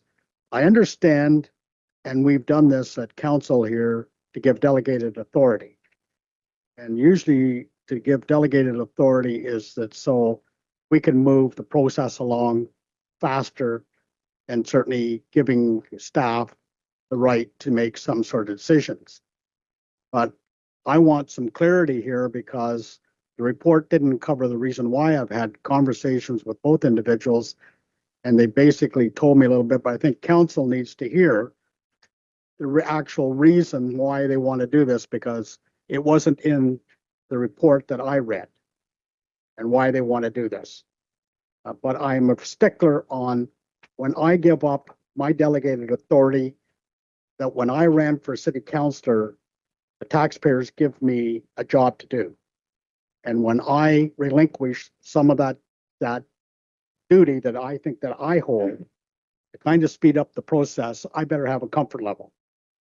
So I'm asking either Commissioner Laidman or Mr. McCauley give us some answers on my questions. Through the chair to Councillor Riel. So for the value amount, the $50,000 was established by council back in 2004. It hasn't been adjusted since that time. So we are dealing with the 2004 figure. But maybe to answer the councillor's question on how this process works, what these guarantees are fees to artists. So for example, hire artists such as Sarah McLaughlin or talent to that height has a fixed cost that they expect paid upfront. Those values can range upwards of 200 to 225, 250,000 Canadian, or sorry, US, depending on what the value is. So when we get those kind of bids or information, we have to make an evaluation on whether or not we think we can recoup that money. So though the value is large, we do a financial analysis on the amount of ticket sales, how that artist has performed at other venues, what are our maximum and break-even points. There's also things such as the share of merchandise, share of food and beverage that drive those cost analysis. So even though the amount does seem high, it is a guarantee that we have to kind of evaluate before we do a financial analysis. So the amount is in Canadian dollars, and a lot of the artists that we have are coming out of the States. So therefore, we have to kind of convert that as well. But each one of our concert opportunities, each one of our bid opportunities are accompanied with a financial analysis that goes through various staff and then up to myself, Councillor or Commissioner Laidman and Commissioner Friedman. Chair to Mr. McCauley. So what happens if you go over the number that we've given you tonight? There's a motion here to go up to $250,000. So what's the process if you go over that number? So if we go over that, sorry, through the chair to Councillor Riel, if we were to approach a bid above that amount, we would come and seek direction specifically from council. But amounts over that, so amounts over that value amount, sorry, that was the worst way I probably could have worded that. Those values would be things like the Scotties, curling championships, very large, well thought out, well planned out events versus opportunities that come very quickly. So for example, we often get calls from Live Nation or AEG that says, this artist is coming through in the next 3 months. Do you want them? And for those decisions to be made practically and quickly, we're looking for that value amount to say, this is our ceiling where council's comfortable delegating this authority, and anything above that, we would come back and seek direction from council. Through the chair, where I'm going here, is I know we're talking about the Memorial Center and certainly having the money to bring the artists here. But in your department, there's delegated authority, and you've gone over that amount. And it's under the guise of having delegated authority. And so what recourse is there then? The example being under delegated authority, on September the 10th, staff give delegated authority to spend $500,000 on Bonneworth. That now makes that project $300,000 over budget. It started at $4.4 million and now stands at $4.7 million. And the park still isn't done. So that's why I'm asking about this comfort level about me giving delegated authority to staff. Because I'm not seeing, I have examples here and I need some comfort level because I'm responsible along with the other 10 here of the taxpayers' money. This is taxpayers' money. At the end of the day, when we go down, I have to answer to the taxpayers how I'm spending their money, not staff, me as a city councillor. So that's why I'm asking this question. I know you're talking about the Memorial Center, but I'm talking about delegated authority, and especially in your department.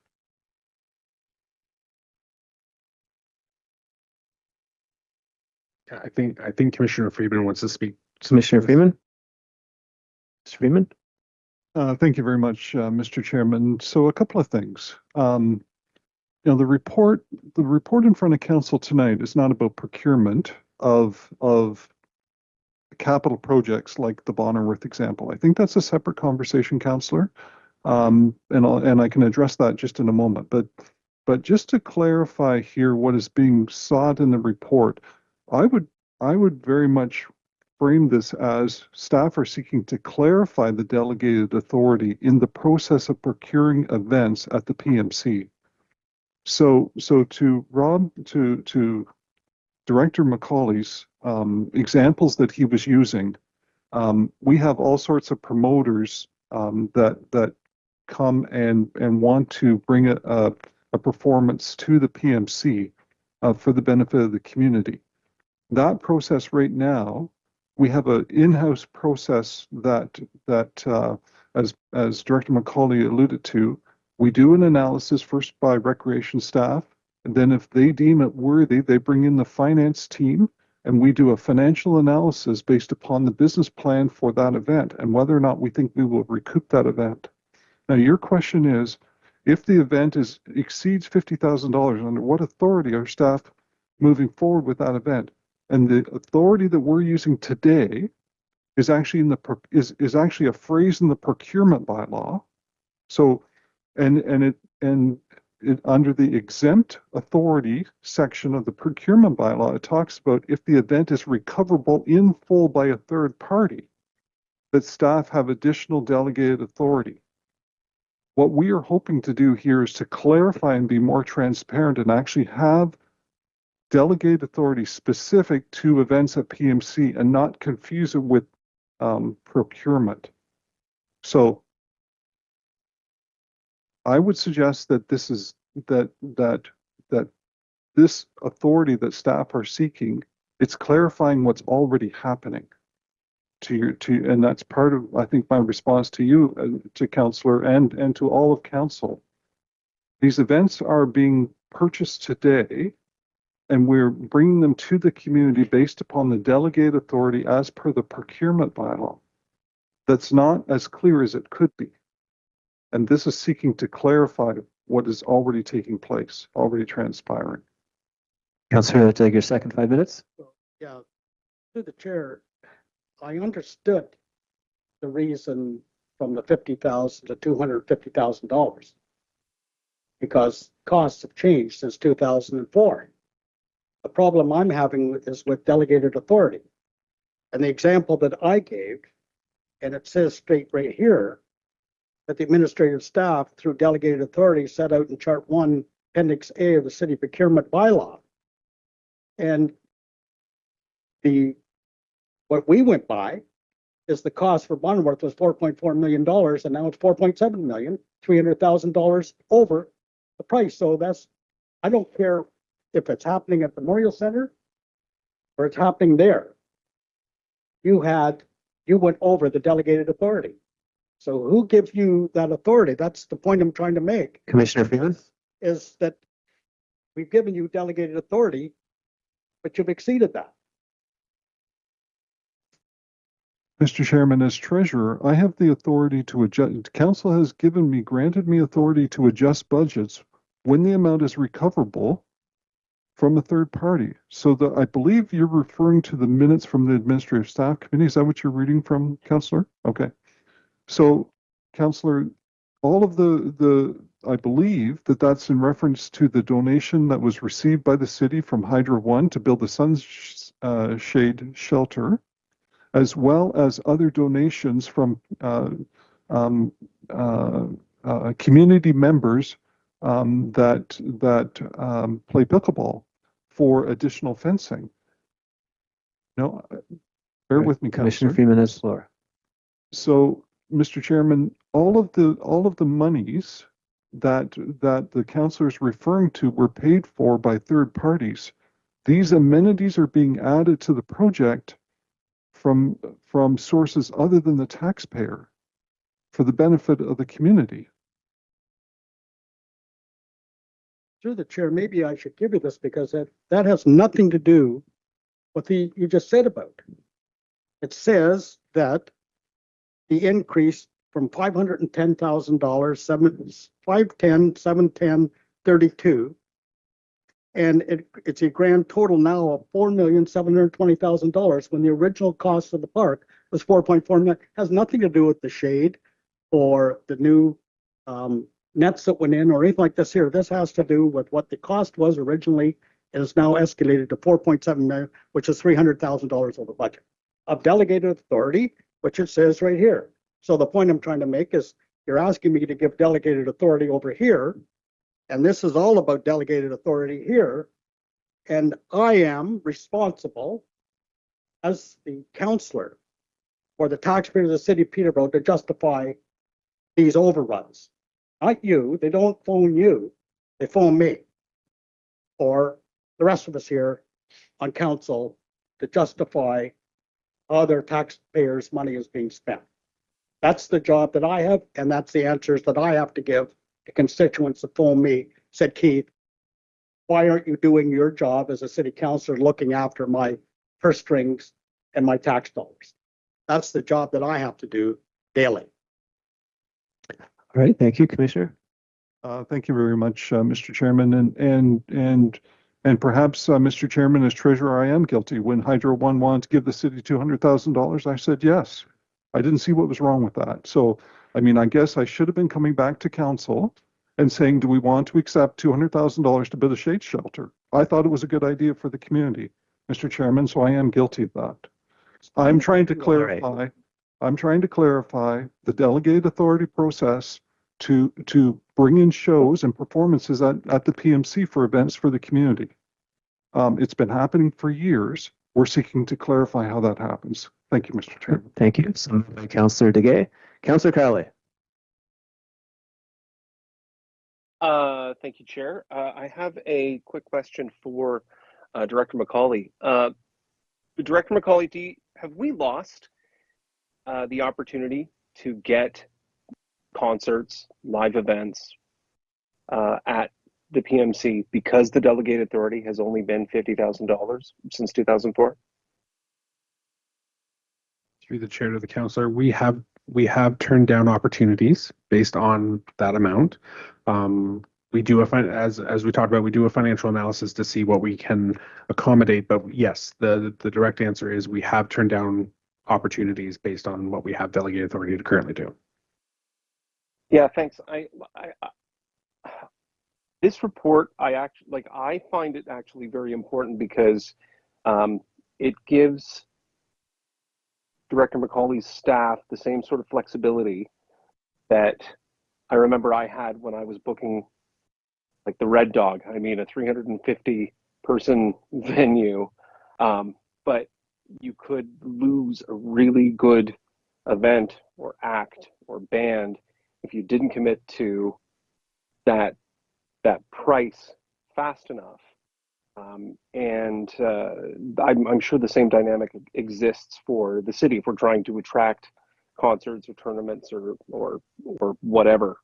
And I think that by allowing staff to adjust those fees within those approved limits, and they can move quickly, I think that we're really going to be putting Peterborough on a level playing field with other surrounding communities like Kingston or Belleville or Oshawa, or instead of losing an event to one of those communities because we can't react fast enough. I think this is important because it would allow staff to do their due diligence, do a cost analysis, but have the freedom to be able to react quickly and get these events into our city and really pump things up. So yeah, I'm going to support this. So thank you, Chair.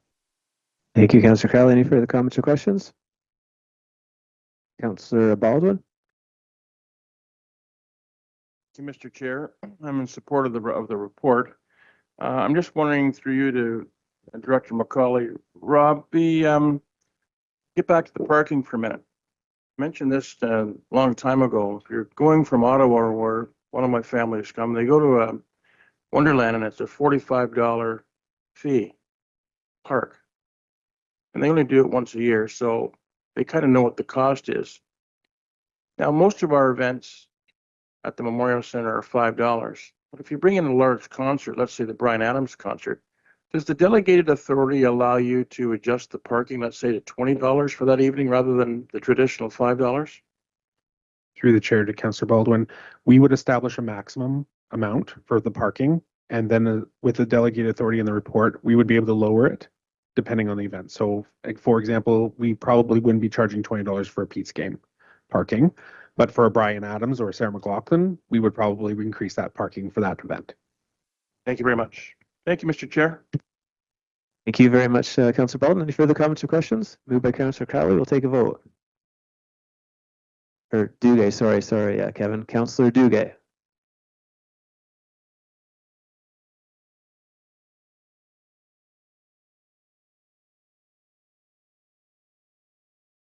That is carried. All right. 12F, designation of 310, 34 George Street. Councillor Hakey. Thank you very much, Mr. Chair. First off, I'd like to say, contrary to what's out there, I do support heritage designation, heritage registry. What I do not support is designating a property of a private individual without their consent. So to that question, and I'm not faulting PACAC, nobody, but that's how I believe we should be looking at these.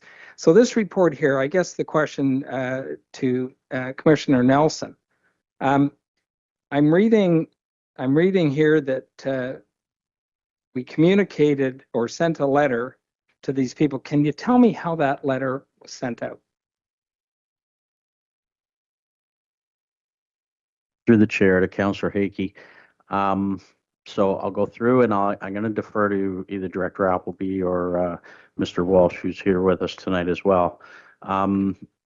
We initially, when the initial list was made by PACAC, the owners of those properties, it's my understanding, as I say, I defer to Director Appleby or Mr. Walsh to correct, but my understanding is we did send a letter to those property owners to notify them that their property was on a short list of proposed properties to be designated.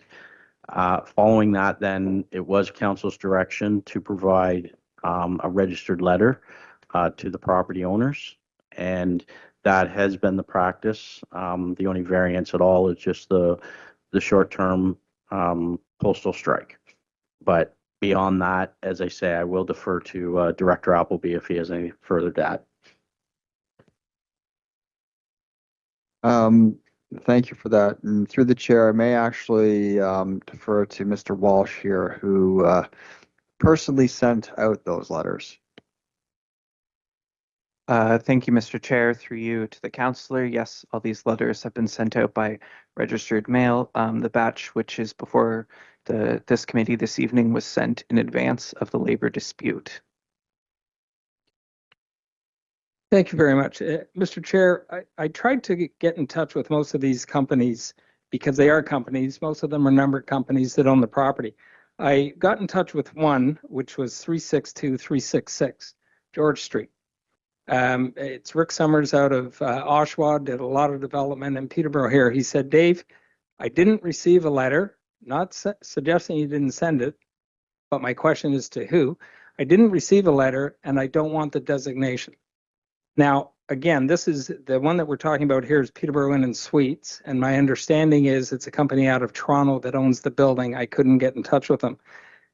These are the reasons why I'm not in favor. Unless we get a yes or a no, it's always going to be no. But that doesn't mean I'm against designating buildings heritage. It's just designating it against a specific answer of yes, go ahead, or no, don't.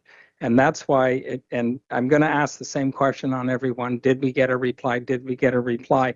Again, I'm kind of jumping ahead a bit, but the owner of the building that I just cited said, Dave, I never got notice. I never heard of it. What he did talk about was site plan was all approved. They redid the building. They invested a lot of money in the building. Mr. Appleby has a comment here, which is great. So for me, anything but a yes is a no. Thank you. Thank you, Councillor. Can I have a mover just moved by Councillor Chica? All right, speaking to this, Mayor Leal and Councillor Chica. Moved by Councillor Chica. Yeah, through you, Mr. Chair, to Mr. Walsh. Do we get a record at the other end? Because when you get someone sends you a registered letter, you have to go into the main postal station or a sub postal station and sign for that registered letter. Do we ever inquire to find out if people have gone in and actually signed these letters as evidence that they've received them? Which is why people send out registered letters, of course, and these were all done at exactly the same time, September the 23rd. Through the chair to his worship, yes, we received notification when Canada Post has collected the letters from the mailroom here at City Hall, as well as when they've been delivered to the recipient. Thank you. I guess my question is at the other end, do we get notification when, if I was sent a registered letter, I would go to Sullivan's drugstore and actually sign for it? Do we see those records that people actually came in to sign for the registered letters? Through the chair, no, the notification we receive is when it has been collected for delivery. Thank you. Thank you very much. Councillor Chica and Burke. Councillor Chica. Thank you very much, Chair Beamer. Just before I take my time, if I could defer to Director Appleby, because I believe he had a comment. Sure, Mr. Appleby. Thank you. Thank you. Actually, Mr. Walsh had addressed the comment I was going to raise. Okay. Thank you. And through you, Chair Beamer, these bundles are coming up, and I wish to take a moment to thank Mr. Walsh and the staff, the Heritage staff, for all the work they've been doing to try and expedite as many of the hundreds of properties that we have listed before our deadline that comes up. And just wanted to just say with the piece that comes up about the registered letters and et cetera, there is a process, a statutory process, and we are going above and beyond what the statutory process requires. And so appreciating the opinion, with all due respect of the previous speaker, but the statutory process of the Heritage Act is that we notify, well, we're notifying, and beyond that, we have the ability as a city to have it recognized and acknowledged as a designation, and PACAC has recommended these, and you know, I think we all have opinions about rights of ownership, but what stands is the Heritage Act and what the process is for designation. Thank you. Thank you very much, Councillor Chica. Councillor Burke. Thank you, Chair Beamer.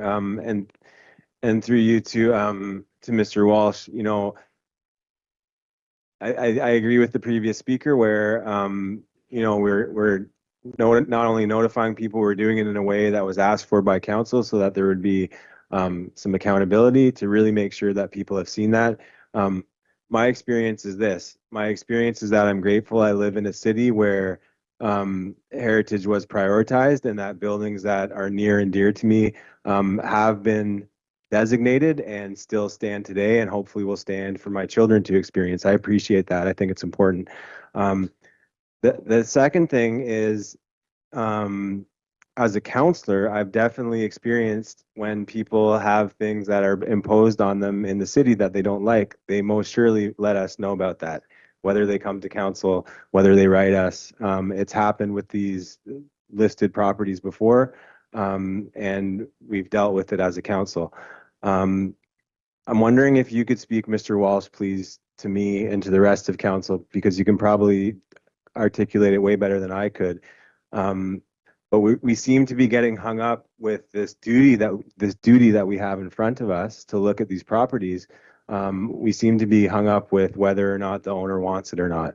And when it's framed like that, it seems like they're going to go to jail if they get designated. Or that was an analogy. I didn't mean that figuratively, but it feels like we're imposing some great burden upon these people when in fact I don't know that necessarily that's always the case. Can you speak to us where this comes from?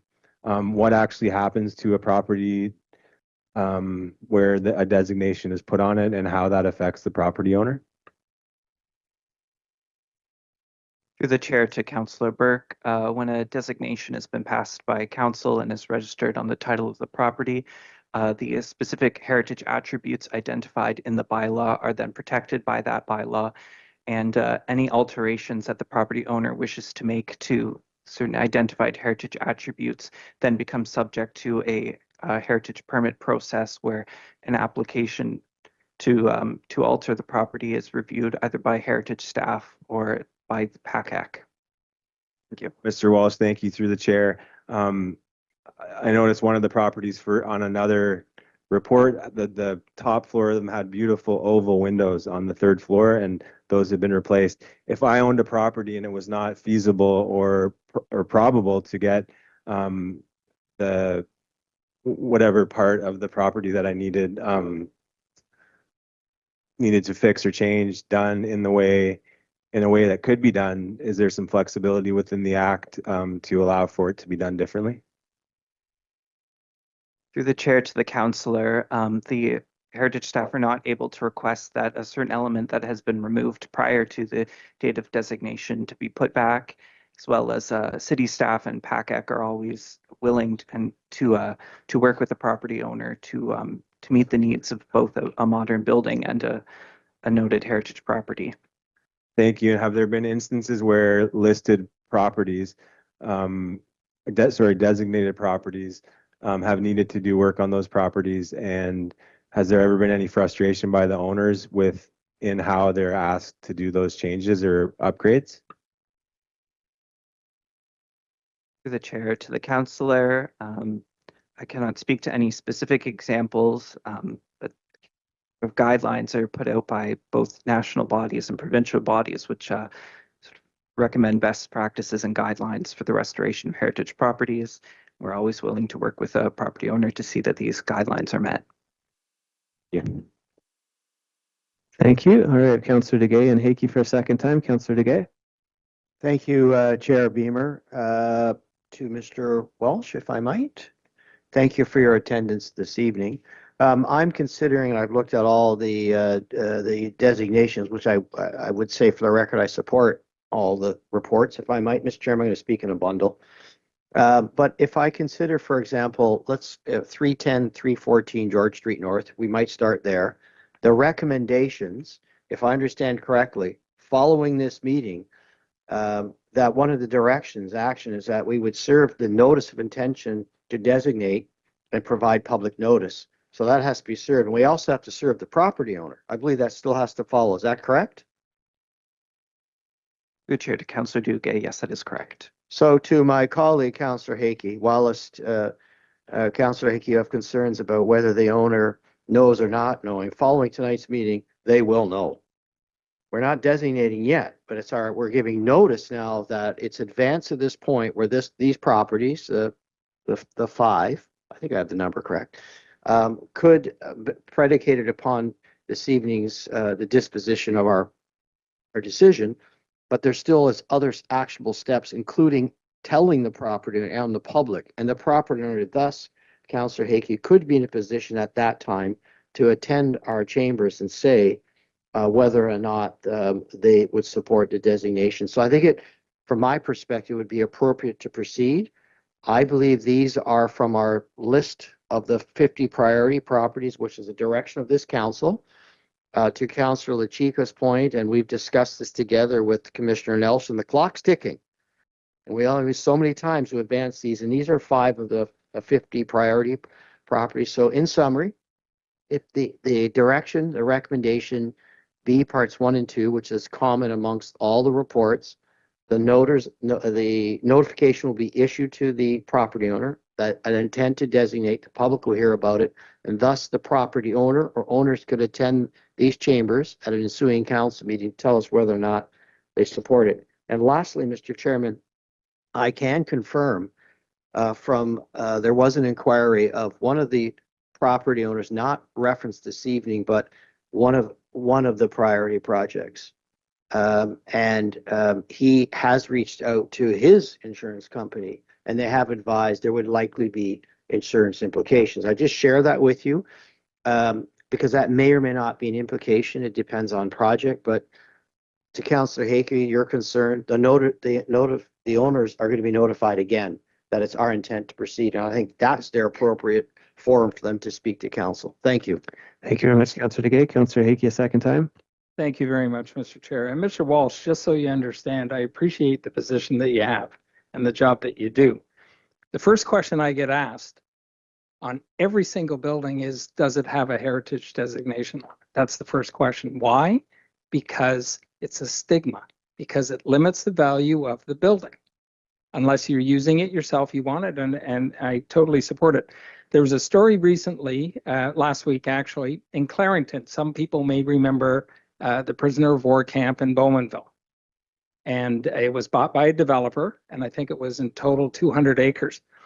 And the city or the town of Clarington came along and said, well, we're putting a heritage designation on that, and to fix it up was $22 million.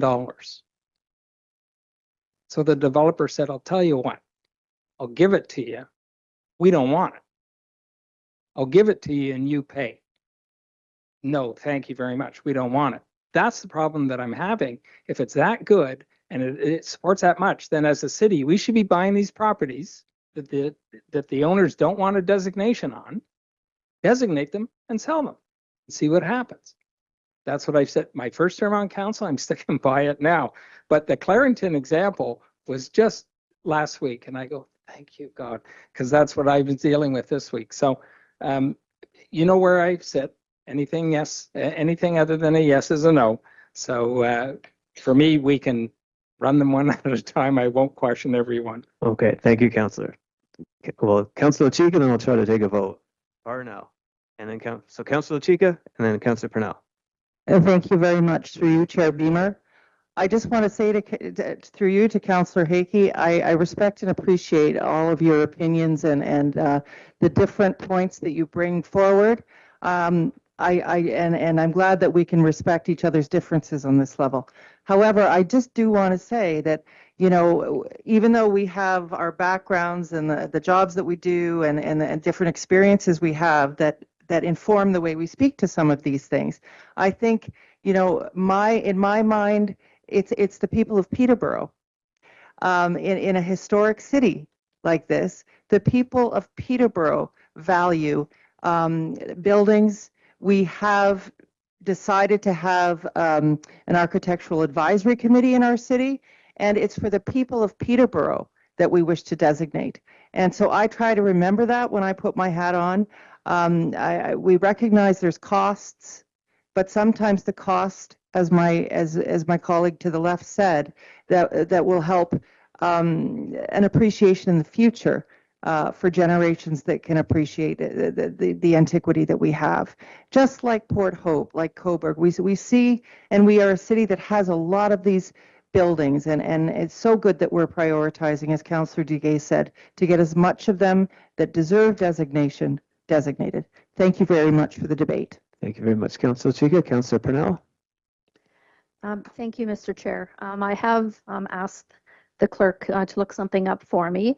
I seem to recall when I brought forward the motion about having the registered mail to help us ensure that the property owners were registered and were notified through registered mail. I'm pretty sure in that motion we had something in there that the signature was required, which would guarantee to us that yes, they have received it. They can't say I didn't get anything. We sent them registered mail. They signed for it, and we know. And I read all of these reports, and I read the line that yes, they were all letters were delivered by registered mail dated September 23rd, but it did not say a signature received or the and not one of these property owners have contacted us since those registered letters went out. I thought it was okay with the registered letters, but I'm not so sure that they have not in fact been received because there isn't a signature.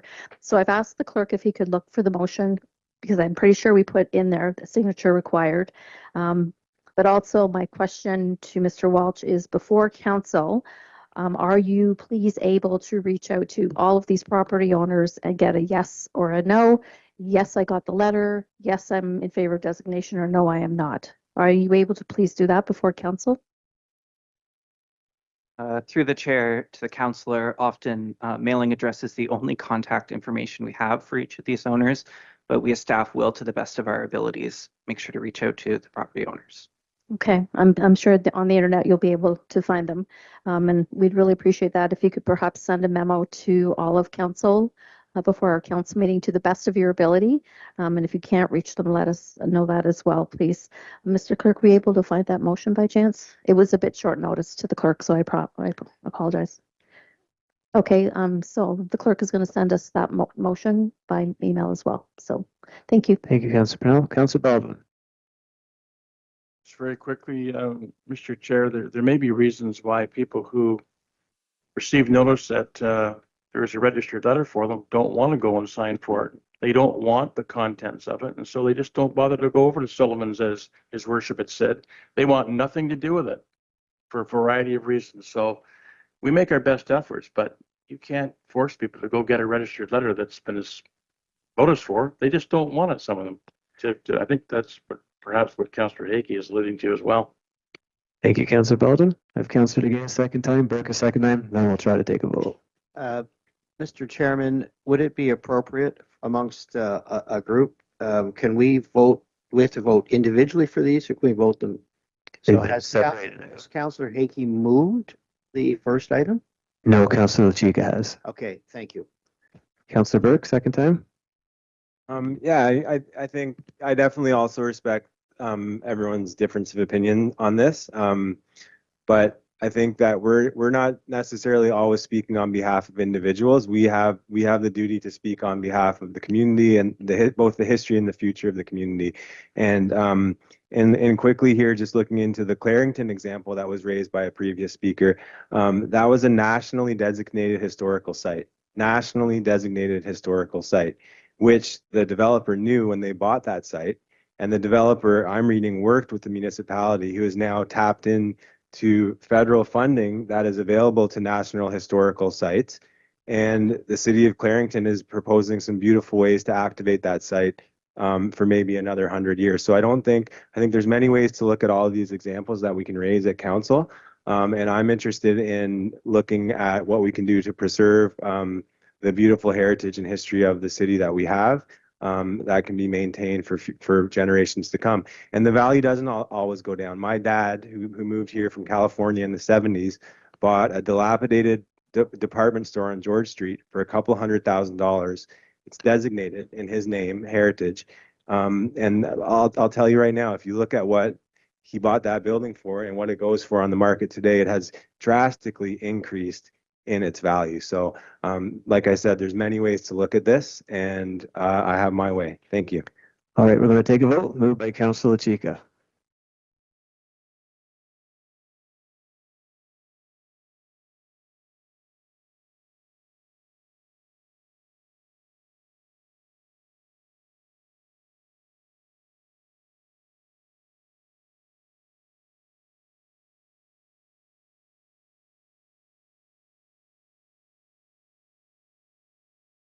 And that is carried. Designation 450 George Street North, Councilor Hakey.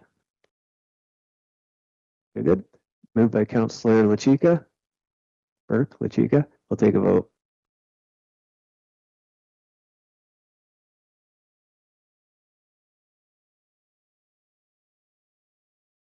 That is carried. Designation 348, 388, moved by Councilor Burke. Any comments or questions? We'll take a vote.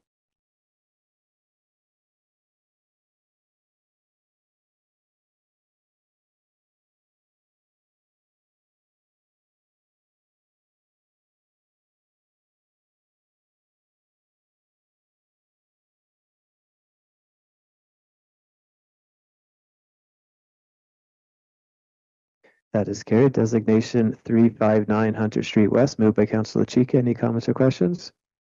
We'll take a vote.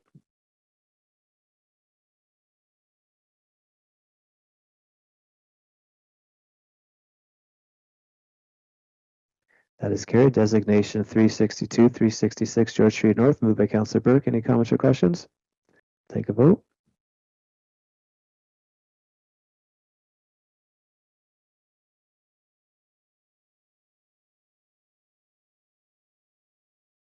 That is carried. Motion, wish. No notice of motion. Other business, Councilor Reel, Councilor Hakey. Councilor Reel, other business? Through the chair, I would like to raise a motion that council requests that no demolition work proceed at the former GE site until clear plans are in place to protect nearby residents and the environment, including public communication and how dust, soil, and stormwater will be safely contained, and the council formally call on the Ministry of Environment and GE Vernova to work with the city and the community on a clear path to clean up the long-term remediation of the site. Give that to, who would you like me to give it to? I have a copy here. I'd like to speak to it. All right, so we'll take a look at it first. So Councilor Clerk, or Mr. Clerk, would that be in contrary with what council voted on at council? So we've already, so what you'd want to do, Councilor Reel, is reopen the debate. You'd need 2/3. So do you want to move to reopen the debate? I didn't hear what I was checking my notes here. I didn't hear what he had to say. Yeah, go ahead. Thank you, Mr. Chair. Council has provided direction recently on this matter. So do you want to move to reopen the debate, Councilor Reel? Yes, I would. And speak to it. Okay, you don't speak to that, we just vote on it. So moved by Councilor Reel to reopen the debate on GE. We'll need 2/3.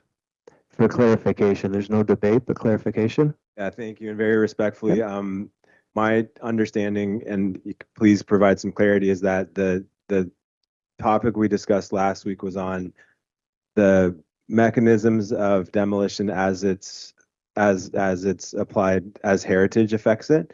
Whereas I believe how I'm hearing the councilor's motion is it's a standalone direction given to the demolition. We didn't vote yes or no on the demolition per se. We voted on sending those buildings to our heritage committee. I'm going to rule we've already been over this. So, but it'll be up to council. So moved by Councilor Reel to reopen the debate, and we'll need 2/3.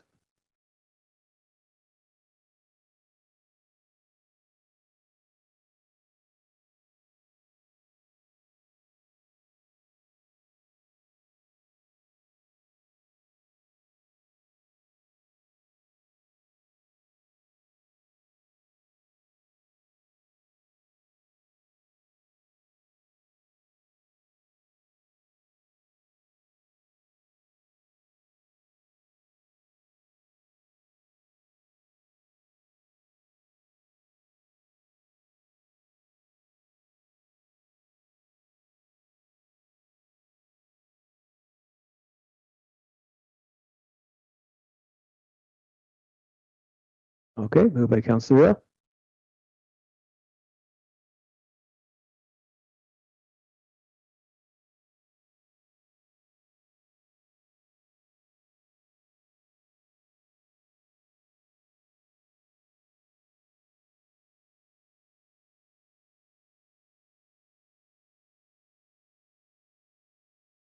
And that is lost. Okay, other business, Councillor Hickey, other business? And then Councillor Crowley. Thank you very much, Mr. Chair. I'm bringing this up on a point of personal privilege, please. I was quite disturbed last week to read an email that had circulated both to council and to some members of the public. And it brought in, and I'm speaking for myself, I'm not speaking for the rest of council. It brought into question my reasoning for voting against a designation. And I'm going to read a quote from the email. This cavalier idea that GE will do the right thing by the councillors that voted for demolition, which we did not, we were voting on a heritage, but I see where it crosses, shows a total disregard to protect the city and their constituents. To suggest that not supporting a heritage designation is cavalier. By the way, I'll define cavalier just in case we're not sure. So showing a disrespectful and careless attitude towards something that should be treated with seriousness and concern. Speaking for myself, that's how I treated it. So to suggest anything otherwise, to me, I find inflammatory, insulting, and absolutely false. Now, in the subsequent email follow-up, I was called naive. So I thought, well, just in case I am, I better look it up. Lack of experience, wisdom, or judgment. I would put my experience around this council table second to Councillor Duguay's when it comes to dealing with properties that have environmental issues. And I'll give you a great example. And this is why the demolition and the heritage in my mind are two different things. I had a client that bought 5 houses on a major street in town here, was tearing them down. He got the demolition permit. The first people that came to take a look was the Ministry of Labor and the Ministry of Environment. And one of the things that they spotted, and I was there that day, one of the things that they spotted, and they said to the owner, we noticed that those windows are circa 1950. Single pane glass, and it has a putty to hold in the glass. Okay. Half of that, up to 50% of that putty at that time contained asbestos. You have to envelop the house, you have to use the hazmat standard, and you have to demolish it. So if we separate the heritage from the demolition, and I thought I did that very well last week, I understood what's going to happen when they start to demolish. You just don't go in, knock a building down. Let me tell you, that isn't going to happen at all. Well, I shouldn't say that. Maybe it would, but it would be the last building you demolish. So I wanted to make sure that everybody understood that I do have the experience to talk about it, and that in no way was I, and I got to look up my words here again, showing a disrespect and careless attitude towards anybody in the city. I think it's incumbent upon us to mention it. Certainly for me, if anybody else wishes to, that's up to them. But I have dealt with the environmental firms all across Ontario, the local ones, Cambium, GHD, Pynchon, on all kinds of properties, as Councillor Duguay has. They are professionals. They are licensed. They are Point of privilege. Councillor Chico. Point of order, rather. I'm sorry. This is we voted not to reopen debate, and Okay. I feel like we don't have the opportunity to debate because we won't open debate, but yet there's debate happening. Thank you. Fair point. So Councillor Hickey, you did rule on a point of personal privilege because fair enough, integrities were being put in question. So if you can just keep it to the point of defending your integrity. What I would say is if the councillor disagrees with my assessment of this, I would encourage him to bring this forward to senior staff and ask for a report on what I'm saying here, because the idea of being cavalier and total disregard to protect the city, I think, is false. If he disagrees with me, he can ask for a report. Okay, thank you, Councillor Hickey, on your point of personal privilege. Other business, Councillor Crowley.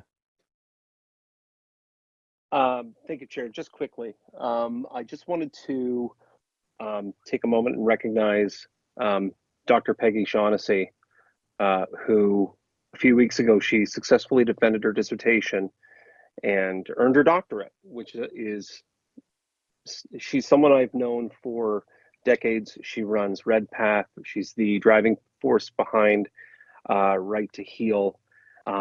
She's one of the only doctors in the area that's running an addiction resource center that's an actual doctor, and she uses I don't know if anybody was at Market Hall about a month ago and saw the documentary that was made about her, but she just really devotes herself to people in need and truly changes lives.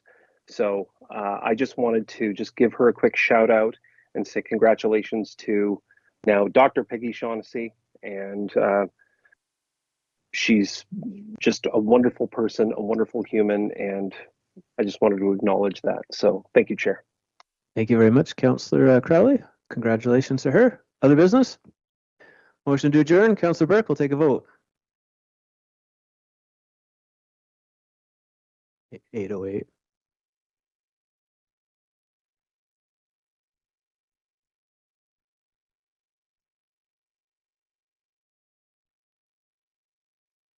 And that is carried. Thanks, everyone. Thanks, staff. Thanks, colleagues. Have a good week.